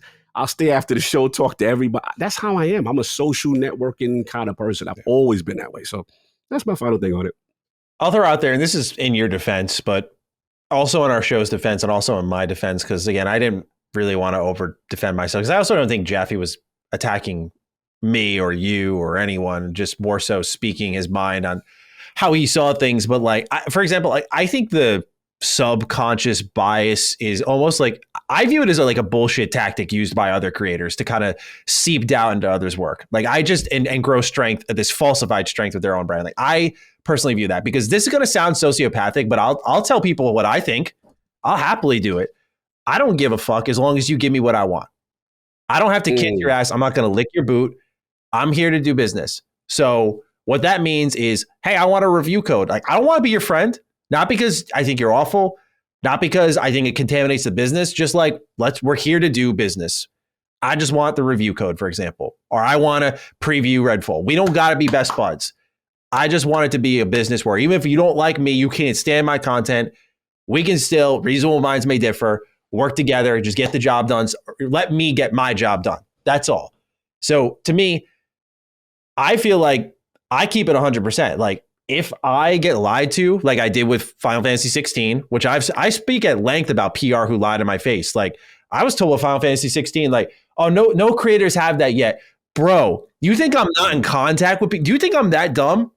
And I don't care. I put them on blast because I'm like, okay, you're going to cut me off. Great. You're a fucking liar still. Nothing changed. And I don't say that out of entitlement, brattiness. That's not my energy. It's just like, I don't want to give people the old man spiel, but like a lot of folks don't know this. I've done this for 15 years. I may be 20, but I've done this I've thrown over half my life into this. I've done this long enough. Like you can try to pay for my hotel, wherever the fuck it is. I don't care. I don't care. Does it make my life more convenient? Great. I'm still going to rail your game if it sucks. It's that simple. Thanks for the nice hotel. That's it. And some people are going to call bullshit. But again, that goes back to, I think subconscious bias, while it does exist in certain pockets, I think it's bullshit for most people, because all you did was, okay, let's say you got me like a cab to the event. It's like, oh, they give you $80 for your cab. You definitely go protect Redfall now. What? You definitely go. Give it a break. Go find something else to critique. Not because I can't handle the criticism, but that just makes no fucking sense to me as someone who doesn't care. I just don't. And I think there is a pocket that exists where you can have the convenience of a relationship that we can explore, and we can talk like Cog did to guys like Phil's, woman like Sarah Bond. We can talk to the developers. We can get the interviews done. To me, that's the strength of Duke. We get to play both sides of the fence. We don't got to kiss ass, and we get what we want. Now, it's no disrespect to the Sacred model, which Colin kind of propped up during the episode Constellation. He's like, we like the publisher agnostic approach. He's like, I love that it pisses off PlayStation pretty much, that we're the number one PlayStation show and they can't interact with us. And that's their strength. For us, though, I think our strength is you got two well-connected dudes who, for a lack of better terms, don't give a shit. Like we will, if I speak to Phil, complete respect. But if I don't like something that's going on and we're talking about it, like I'm not going to say like, oh, Joe, Phil, like, because you paid for the dinner with the corporate credit card. Like, that's that dinner, man. Like, the achievement system overhaul, it's fine, bro. Like, you don't got to get to it right away. I just don't know. Maybe, again, it's like veteran experience where I just can't wrap my head around it. But I will say that in our defense is that I don't think I need to protect our show. I think the product speaks for itself. I think when Halo was doing its thing, when Redfall was doing its thing, we went in. I don't think we got anything to prove. Not that Jaffe was calling for it, but just in general for people who do that, I don't think we got shit to prove, because I think our show completely speaks for itself. Here's the deal, bro. What's authentic don't need to be explained.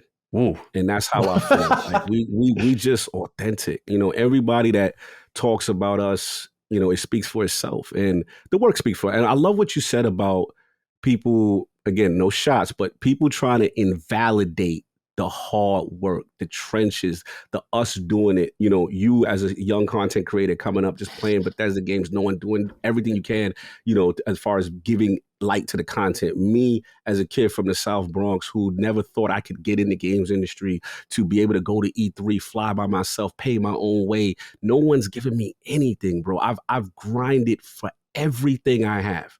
And to me, when someone does that, again, it's a reflection on you. You're just letting your bias and your jealousy show. Because at the end of the day, you're supposed to be cheering me on, like, yo, look what my man is doing, to give you inspiration that you can do it too. You know what I'm saying? Mm-hmm. And that's the sad part of this. Like, we don't need to tear each other down to build our own stuff up.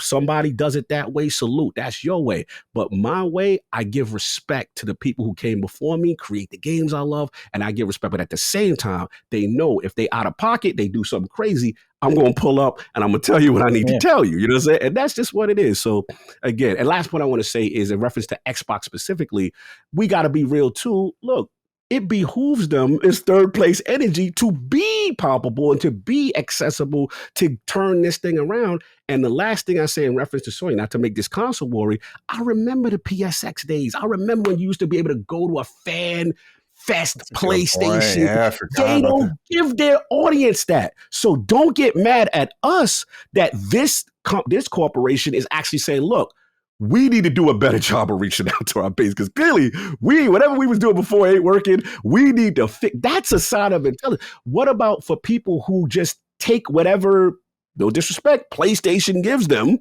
right?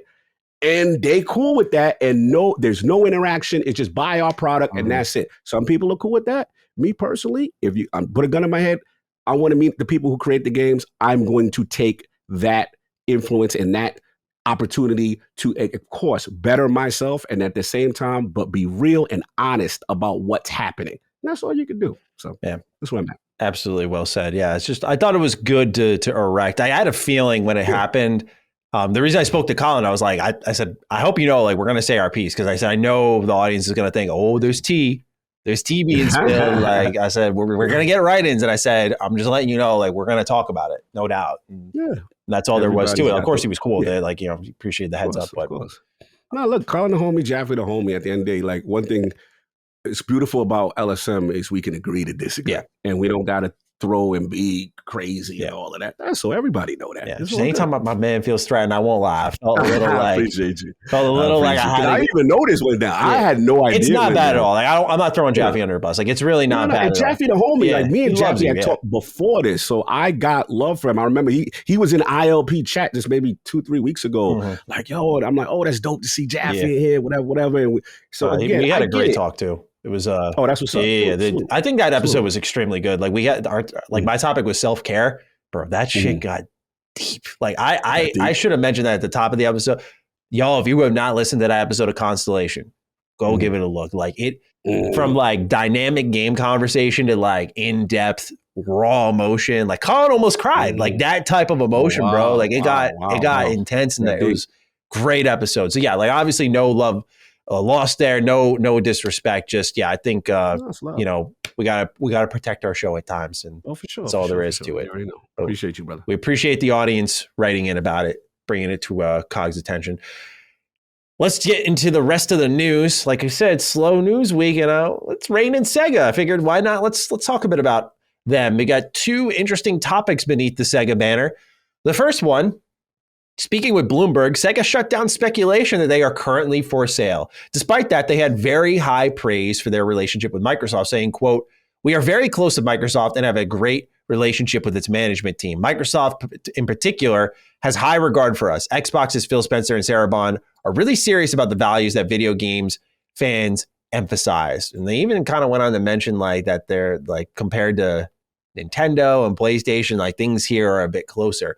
Meanwhile, Sports Interactive, the developer of the Football Manager series, sits as one of Sega's most lucrative products, and they had this to say about their experience with Game Pass following Jim Ryan's dismissal of the service, and that, quote, "Everyone hates it," end quote. Here's what the studio head had to say, quote, "Every studio is going to have different opinions on this.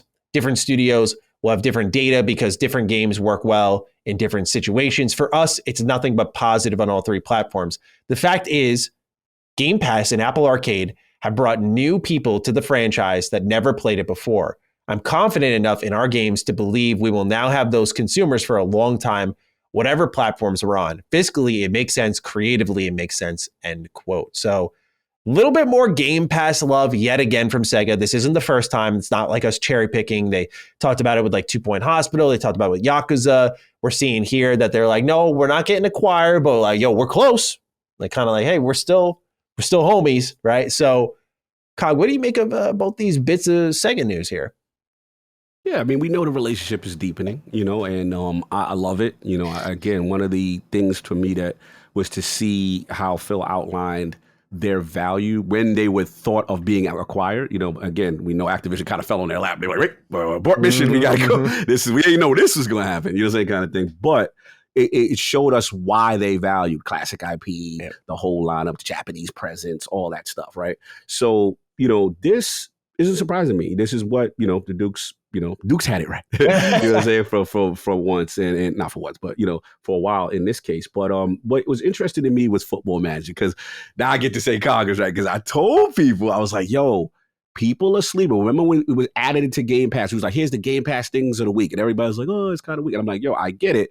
But in other regions, EU, Football Manager is huge. You know what I mean? Football, aka soccer, is the world sport. And that is the greatest manager. And their sales reflect that on PC, everywhere. So to see that jump into the service and then them speak out about Jim Ryan, because again, we didn't feel it was accurate to say that all publishers do not like Game Pass. And I challenge them, well, please name me all these, because if I had to guess, it would be that top 2 or 3, those high-end people that at this point with Game Pass subscriptions wouldn't make sense for them, right? But for the majority, we have the tangible evidence. We have the EAs. The list goes on, right? And that's what we wanted to show here, Sega as well. So yeah, it was interesting that they felt the need to speak out, because to me that means, we're caking up. I don't know what he talking about. A lot of publishers came out. Bohemia Interactive came out and was like, no, we love Game Pass. We love Game Pass. No More Robot said we're going to continue to bring stuff to Game Pass. Absolutely. Smaller publishers in the scheme of things, but like Football Manager, let me highlight why it's nothing to scoff at. It's in 2021 top 33 million sales across the franchise, 33 million, and then Football Manager 22 sold 1 million times on PC and Mac. So, I mean, this is a phenomenally successful series. And I think it's just something with sports games and Game Pass. Like, you think of MLB The Show, it's been day one in Game Pass 2 years running now. And I'm sure next year will be no different at all. Like, I think it'll continue to be day one on Game Pass. And it makes sense. They're trying to grow the sport, right? Like, I will be the first to say I want to try Football Manager, but I would never have said that if it didn't come into Game Pass. I don't know if I would have bought it, but this kind of stats-driven sports game, that's different. That's new. That's unique. And most people probably wouldn't pay for that off the rip. But from what I see, it's like this addictive, like, oh man, like I really get into this. And that's how Game Pass is helping them, right? It's getting people into the franchise, and they'll buy the next one because they know it's a known quantity, right? Game Pass kind of helps you get the known quantity without risking your dollar, and that gets new fans into the franchise when new games come out for that. So that's why it works so well for sports games. No, good point. And there's a part of me that wants to try it as well too, because I could think if they made a manager, in this for like MLB or NFL, and it's like fantasy football, and it's like a management aspect with the people. Like, there's a lot of potential here. For baseball for some reason. Oh, that would be sick, bro. Oh, hold on, I'm with you. I'm looking it up. Hold on. I love, like, as a fan of fantasy, like I love stuff like that. So I would happily try something that, or any kind of American sport, equivalent. That would be kind of dope. Yeah, maybe I'm wrong. I thought baseball did have one. It's called Astonishing Baseball Manager. It doesn't have the names license. And the teams, and it doesn't have the licenses. That's the thing. It's the license. That license was going to get them. Yeah. It's so hard to get either. With EA locking down NFL, and pretty much MLB, kind of locked in with Sony guys. Yeah. So Sega continuing to stay close with Microsoft, and we'll see, of course, what more fruit that bears. But with that, we move on to number 2. Like I told y'all, lighter week. Xbox and Bethesda are returning to Gamescom this year, and unlike prior years, they don't seem to be tempering expectations at all. Here's what Aaron Greenberg had to say, quote, "Excited to be heading back to Gamescom this year to see so many faces, familiar and new. Our teams have been working hard on our show floor presence and more. This will be a special year. Looking forward to sharing even more details, end quote. Very different energy. And look, this is a different Xbox right now. This is not the same Xbox that when we started working together, COG, hey, don't you get too excited now. Don't you get too riled up. Right? Simmer down. Exactly. Simmer down, y'all. We're not that late yet. But now this show is going to be special. And we know Xbox does show up to Gamescom, infamously so, in one case with the trebuchets. We all know how that went. But to have this kind of confidence going in, I think this is kind of fun because this marks what would be like their next major step, I think, in the summer, right? We know they're going to be there in October at the Tokyo Game Show. We know they have a presence at all these shows. But given they have so many games on their plate and that 2024 is lining up, I feel like Gamescom could actually, of course, with opening night live with Jeff Keighley, could be a little bit of a bigger deal for Xbox than we think it may be. So when you look at their lineup, I imagine it'll be a lot of reappearances, if anything, right? Like, certainly we have to see Starfield again. Like, what are you expecting with Gamescom this year? Yeah, you have to have that Bethesda presence, that Starfield presence, that rollout, that marketing blitz. You got to get that going. I think Forza, huge in that region, huge. Forza has to make a presence, has to make a dent. You probably go, because actually one of King's criticisms of the showcase is he's a Forza guy. And he was just like, man, unlike you, like you two are polar opposites with Forza. You're like, yeah, great. They kept it short, kept it moving, right? You want more? You wanted more Forza? I was like, really? He's like, yeah, I wanted more Forza. Come on, King. Come on. Because his King wants to flex the power of the console. Them Forza games always look good. So I know what that was. But to your point, like I was happy the way it was at. Mm-hmm. To your point, I think that, to my point, I think it's going to have a strong presence here. And I think we get more of an in-depth for the car aficionado, what else you could do. Nice. Probably show some European. You're like, yeah, over there. They're going to have some European model car. No, makes sense. The German stuff is going to be. Yeah, I think we'll probably get maybe a couple more details as well. It's very interesting to hear him say, Greedy said, we're not I love that he said we're not tempering expectations at all. I think that's really cool. And shout out for Greedy for saying that he didn't pay for the dinner. I don't know if y'all saw this joke. It's funny. These dudes did a CSI investigation on with me and a couple of other Xbox content creators. That Greeny came out, and for the record, COG paid for his own breakfast, and my man Hargeet was there. So I thought it was hilarious that Greeny actually responded. You had to clarify that he didn't pay for your meal? Bro, Greeny put out a tweet, was like, yo, just for the record, I didn't pay for anything. See, that's ridiculous, though, because I had dinner with Pete Hines during the 76 event.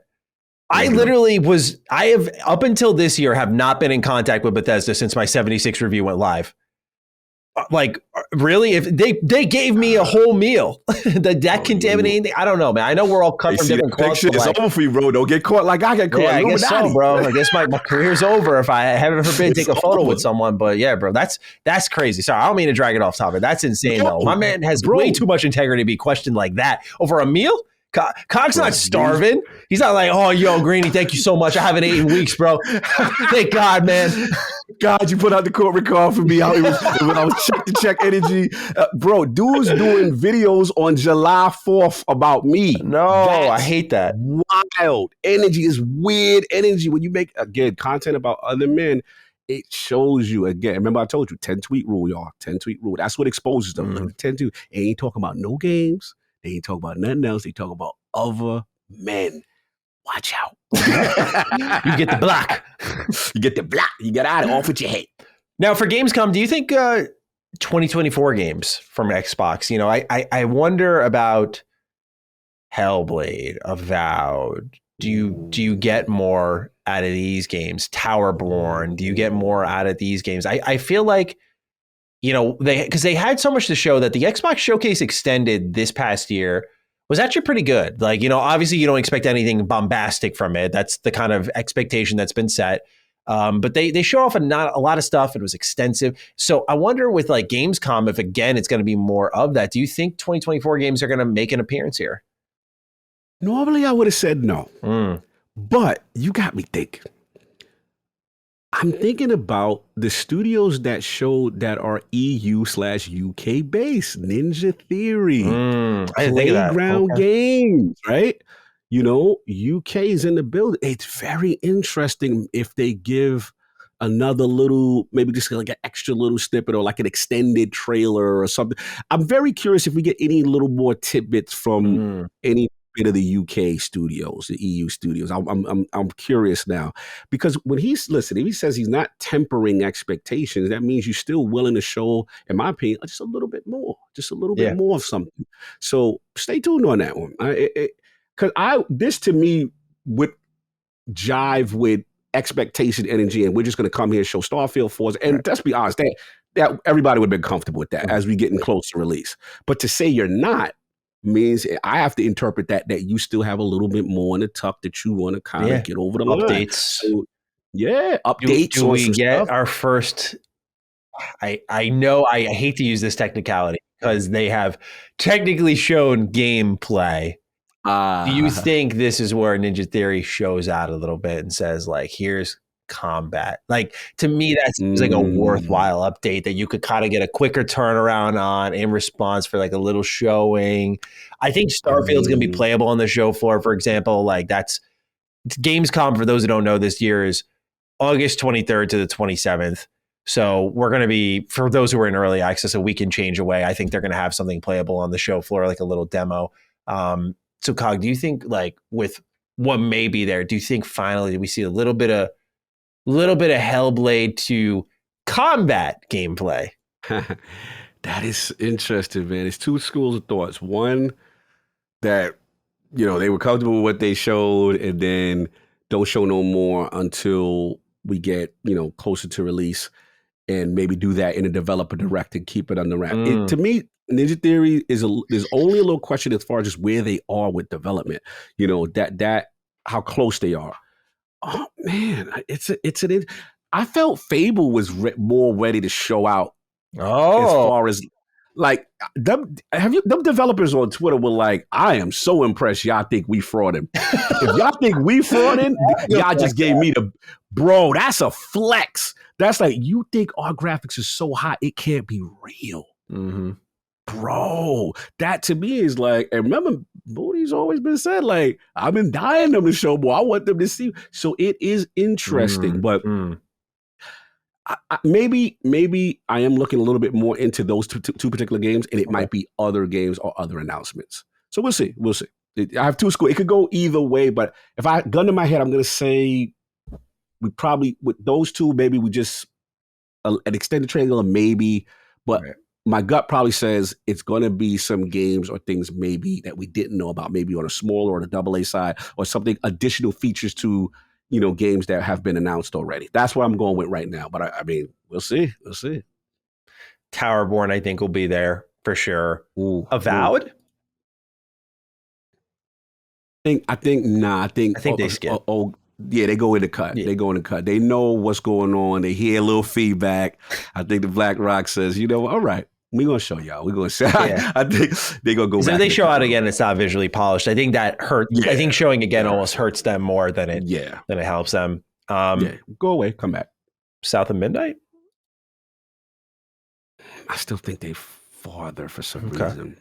Yeah. I think they're farther. And they're Canada, I believe. Because their interview was super, as we covered, super good. Super detailed. I'm curious. This could go a lot of different ways. Right. Again, when Greeny says not to temper, though, we have to look for more. They have something planned that either A, we're not expecting, or really strong additional information or stuff we know is to come. Yeah. Mentally, I'm wiping games off the list from Japanese developers. Like, I just think that's all Tokyo Game Show, Persona 3 Reload. Like, its latest trailer, Persona 3 Reload, the Xbox logo was they're leading they bought the marketing rights for it. That opened up with the Xbox logo and the new English gameplay trailer, which is crazy to see. But that also includes like Persona 5 Tactica. That includes things like Metaphor ReFantazio, Path of the Goddess. I think those are all games you just hold off on showing again until the Tokyo Game Showcase, because I don't believe any of those will be out by that stretch of time. Like a Dragon Infinite Wealth as well. So yeah, they have a lot tucked away for Tokyo Game Show, where I just feel like it makes that list shorter and a little more obvious. Is Legend of Monkey Island from Sea of Thieves out by that point? Is a question. Hold on. That's a good question. Hold on. Sea of Thieves, Legend. We're gonna do this professional podcasting. Professional podcast. You know, Monkey Island released. I know Ben's like screeching at his. Even like, you fucking idiots! July 20th, so it'll be out for a month by that point in time. So I don't know about that one. Microsoft Flight Simulator 24, Payday 3, Phantom Liberty, maybe. Phantom Liberty's possibility. CD Projekt Red, a little bit more additional information. You know, a lot of behind the scenes going. I can see that, and they got the marketing rights. Dungeons of Hinterberg, Still Wakes the Deep, Jusant. I think Jusant is a September game from Don't Nod. Elder Scrolls Online Necrom, Star Wars Outlaws. I'm just looking at games that were all shown off at their showcase. Curious how much third-party presence there is. I imagine for their show floor space, like they have to be bringing something beyond Starfield, I think, to have show floor space. I agree. I agree. That's a big deal for show floor space. They haven't done it in a while. Like that's a big deal. Yeah, definitely. I think you're on the money though. Cars, for sure. Yeah. Oh, for sure. I think you're right on the money. Some German cars in the building for sure. We'll see, but this is kind of exciting that Xbox isn't really knocking down the excitement a peg and saying it's going to be special. Hopefully not something that bites them in the ass here. But again, given how much they have shut the audience down from being excited, maybe they've just heard the feedback, but given how often they've shut the audience down from being excited, and when they did have that bravado, at least to me, leading into this showcase that they just had, where I was like, this is almost like the perfect showcase I felt. Outside of a couple of hiccups, to me, I'm like, okay, if you're moving confident again, what do you have for us? It's got to be more than just your average showing. So I'm very keen to see what kind of presence they have here. And certainly they're probably excited because they finally have games and they're like, we can actually hand stuff to other shows. Have a continuous marketing presence. Hooray. So there's also that too.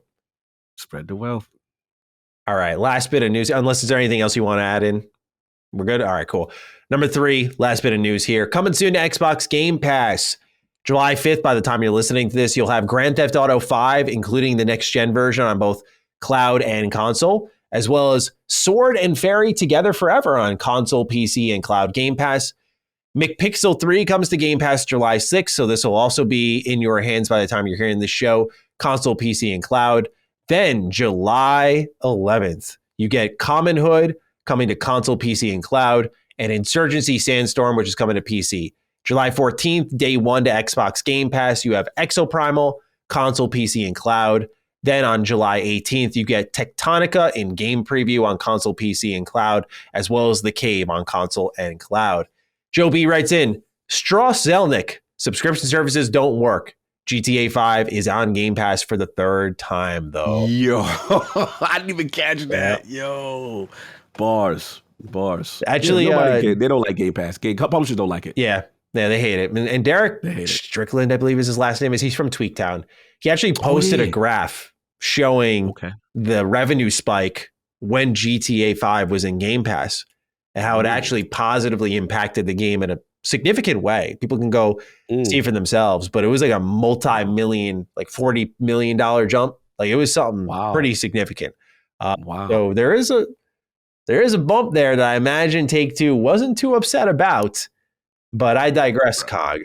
We have a list of games here, a new day 1 Game Pass game in Exoprimal. Is there anything here catching your attention? Will the Lord be tapping into any of these? Yeah, Exo. I'm curious. Okay. I am very curious. I like the art style, and it's Capcom, so I want to see what's going on.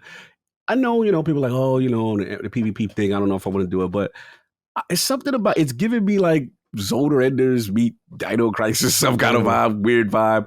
I just want to see the execution. I think one of my guys, shout out to Flame, one of my senior editors, Joe Rico at lordsgamer.net. I think he's been talking about it. I got to give it a shot.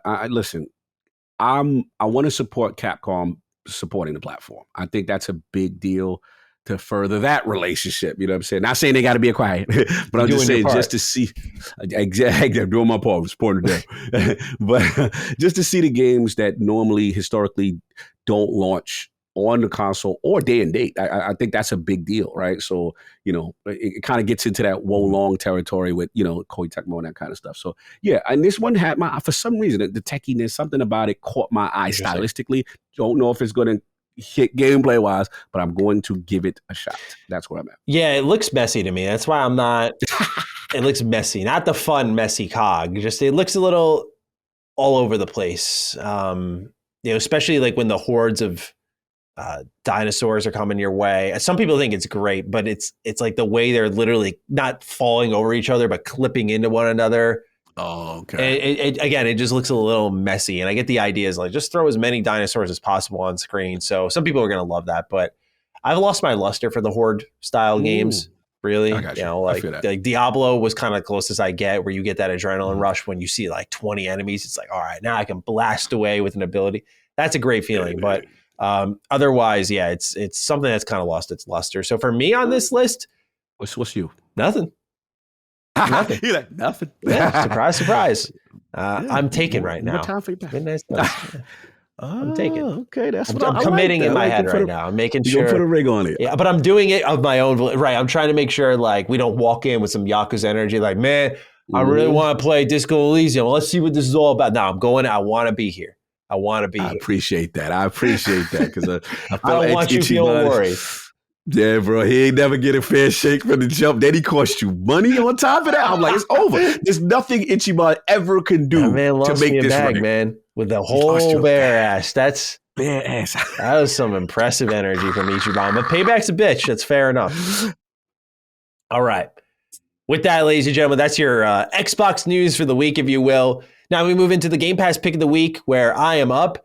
I wanted to pick a little old school one here. I've been getting into a lot of games lately because of Retro Rebound. As I mentioned at the top of the episode, I'm moving soon, so I'm getting a lot of stuff pre-recorded. I have like one video left for the month of July, which is kind of a cool feeling. It's like, okay, I just get to focus on Mr. Matty and my game. There it is. And that's really it. But otherwise, like I get to chill for a little bit on that front, which is, again, a good thing to have. It's a pretty empty month, so we won't really have to pivot much, I don't think. So I got into my old school bag a lot, and I was playing a game called Dragon Ball Z Attack of the Saiyans. Of course, Dragon Ball, very much extreme, but martial arts focused, right? And sometimes when we do a Game Pass pick of the week, there are times I'm playing a game on Game Pass, but oftentimes what I'll do is I'll scroll through and I'll be like, what's not getting a lot of love lately? Or like, what sparks a fire in me that I could really go off on? And given I've been indulging in a lot of martial arts style games, I wanted to put on all of your radars Jade Empire. And Jade Empire is, to me, like there's this era of BioWare, right? It was for many people into the late 90s, but for me as a kid, it was really 2003 where it began, right? You had Knights of the Old Republic, and it's probably up until, I would say, Mass Effect 3. Some people say they lost their way there, but Mass Effect 3 in 2012. So they went on this 9-year tear where you got games like, again, KOTOR, Jade Empire, you got Dragon Age Origins, Mass Effect 1, Mass Effect 2, Mass Effect 3. Dragon Age 2 is in there. I think it's a bit of an unsung hero, but truly the unsung hero is Jade Empire. Out of everything BioWare put out in that stretch, and all those went on to be successful. Of course, Star Wars went on to be successful. Of course, we know Mass Effect is successful. Dragon Age is successful. But Jade Empire kind of just hung back the whole time. And I wouldn't say play this with the hopes of a sequel, a remake, or a remaster. Just let that be a surprise. It does end in a conclusive manner, so you don't have to worry about any like cliffhangers or like, oh man, I wish I didn't want more of this because now I'm hurting. But Jade Empire is, to me, like the precursor for Dragon Age 2. You see, there was clearly a desire for BioWare to go a little bit more broader, even though people like to blame EA. Okay. Mm-hmm. A lot of people like to blame EA. I remember that. Mass Effect was an action game. Of course, we have Jade Empire as an action game. Then they went back to the roots. They're like, here's Dragon Age Origins. And then after that, Mass Effect 2, action game. After that, Dragon Age 2, remove the tactics, action game. So to me, Jade Empire was the start of a very different era of BioWare, action combat. But like this was so cool because it had the morality of Knights of the Old Republic at the same time as the action combat of, like, say, Dragon Age 2. So you'll pick like your different martial arts styles that have different targeted weaknesses on specific enemies. Like it's well thought out action combat. But when you finish fights, they'll let you make choices. You'll be able to kill people, do some really dark things. The writing, as you'd expect from this era of BioWare, is superb. Like there's a side quest line. I'll just tease you a little bit. There's a side quest line, by the way. Y'all getting in my messages about Final Fantasy VI. Let's talk side quests, shall we? Let's talk real side quests, okay? You go, and this world is mythical. It's like a mythical Chinese steampunk. And so there are spirits, there are monsters, right? And so you go to an orphanage. It's completely empty, except for 2 lingering spirits who happen to be little kids who died here. And I'll let the rest be up to you to explore. It's very dark at times. And some of the choices you can make, like there's moments where there's like 4 ways you can go, and it just gets nasty. But you can also be a great person, which, as you'd expect in BioWare. So it's the customization of the martial arts style, the choices you can make, the good action combat, the music's great, the unique party members. Instead of having a party of 3, you have a follower who comes with you and helps you out in combat. So that leads to a lot of different dynamics during missions.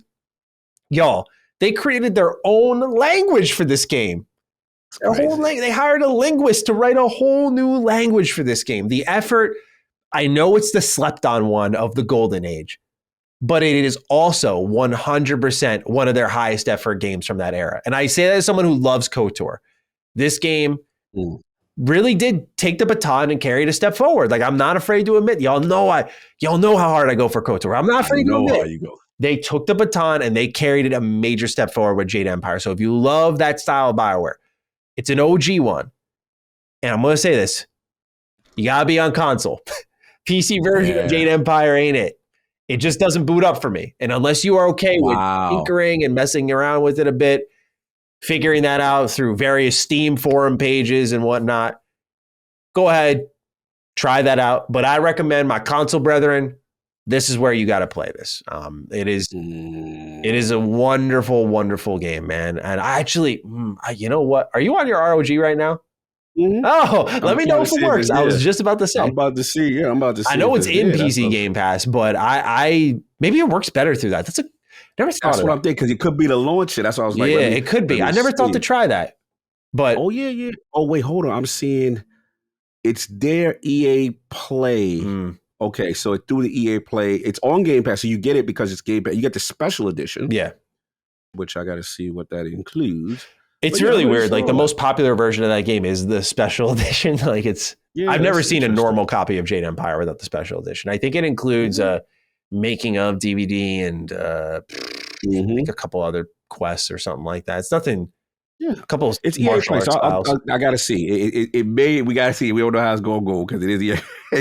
But I'm gonna download. I'm gonna see how the port is. I played Mass Effect Legendary Edition on my Ally, and so you're able to get through. I mean, it is a PC, so naturally, but you are able to get through the EA Play launcher and get it rocking and rolling. So there is that. But yeah, I just want to put some love on this one. When I was scrolling through the Game Pass list and I saw this, I thought, you know what?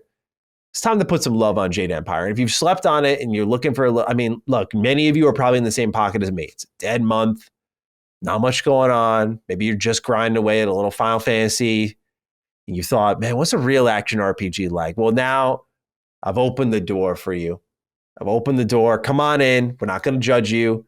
Sit down and play one of BioWare's most underrated games. So that's my Game Pass pick of the week. Jade Empire. And like with the Outer Worlds, please write in if it's something you end up trying, because I'd love to have a conversation with y'all. Like I feel like this game, I could be wrong, but I used to have a series on Mr. Matty before I started Retro Rebound. It was called the RPG Time Machine. And I did more of like a documentary style coverage of the game. And from my understanding, this game didn't do that well at all. That's why Mass Effect came around. Dragon Age, that's why they didn't do a follow-up to this. Probably why they haven't remastered it. So yeah, give it a look and let me know if y'all try it out, because I think it's a really, really different game, but it still has the old school BioWare sensibilities that you know and love. Like there's familiarity, but there's a breath of fresh air. So please check it out. Jade Empire, Game Pass, pick of the week. Salute. I love that pick. All right, Cog. With that, we have one final question. Shall we? Let's do it. Poot writes in, okay, Dukes, enough of the nonsense. I'm sure I'm like many, and that I'm so tired and bored of ABK, maybe not acquisition. Let's talk about actual video games.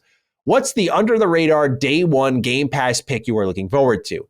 For me, Sea of Stars from Sabotage Studio, the developer of The Messenger, is coming to Game Pass in August. And this is such a damn good get for the service. I played the demo and it exceeded my already high expectations. So much so that I'll be supporting the devs and buying it despite it being there on Game Pass. For JRPG fans, it has Chrono Trigger written all over it, down to the damn coup of getting the game's composer in one of the GOATs, Yasunori Mitsuda. I hope you all have we're 19 games back in America's team, the Atlanta by God Braves. Kind of day. He was doing so well. Yeah, he was really doing well, but he had to remind us just our Mets, man, like they just find a way to disappoint. Like it's in the culture to disappoint. It's incredible. It is, bro. And I had a feeling this season. Worst team in the NL in June. Miserable. Misery. But we ain't gonna talk about that Pope. Yeah. Enough of that. We gonna talk about these again. Enough of that. Now, shout out to him on the Sea of Thieves. The Sea of Stars. Because my co-host, my last word co-host, Ebontis, is such a Chrono Trigger guy.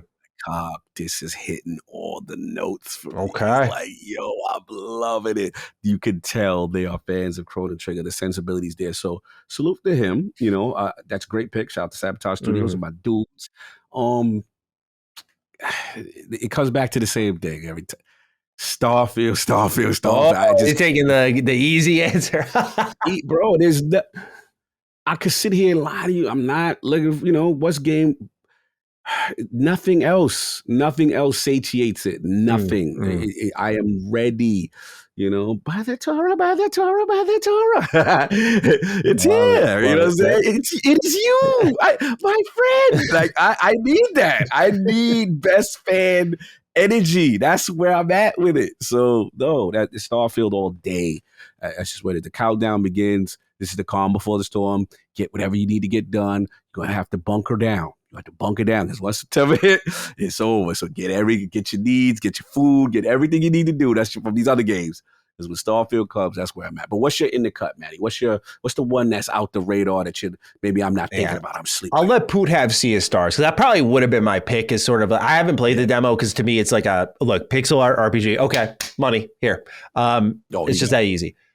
I'll throw out I haven't played the demo on this either. I keep saying I think I said it on Constellation yeah, I gotta play it. Liza P.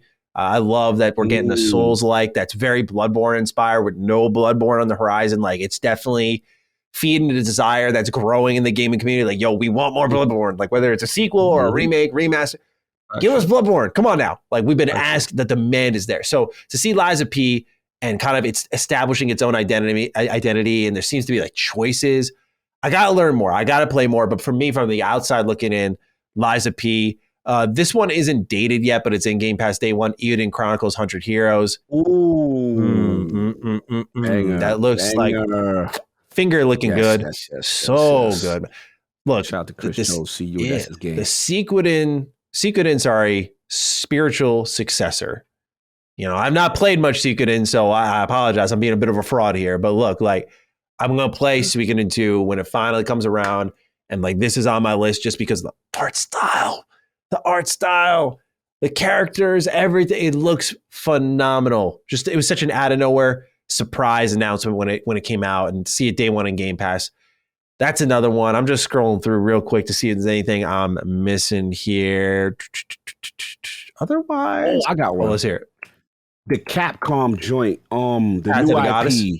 Path to the Goddess. Okay, yeah, okay. I'm in on that. I want to know what's going on with that. Oh, yes. You know what? Oh, sorry, go on. Am I interrupting you? No, that was it. Okay. The Lamplighters League coming out in October. Ooh, and it's coming out in a competitive time. But it looks great.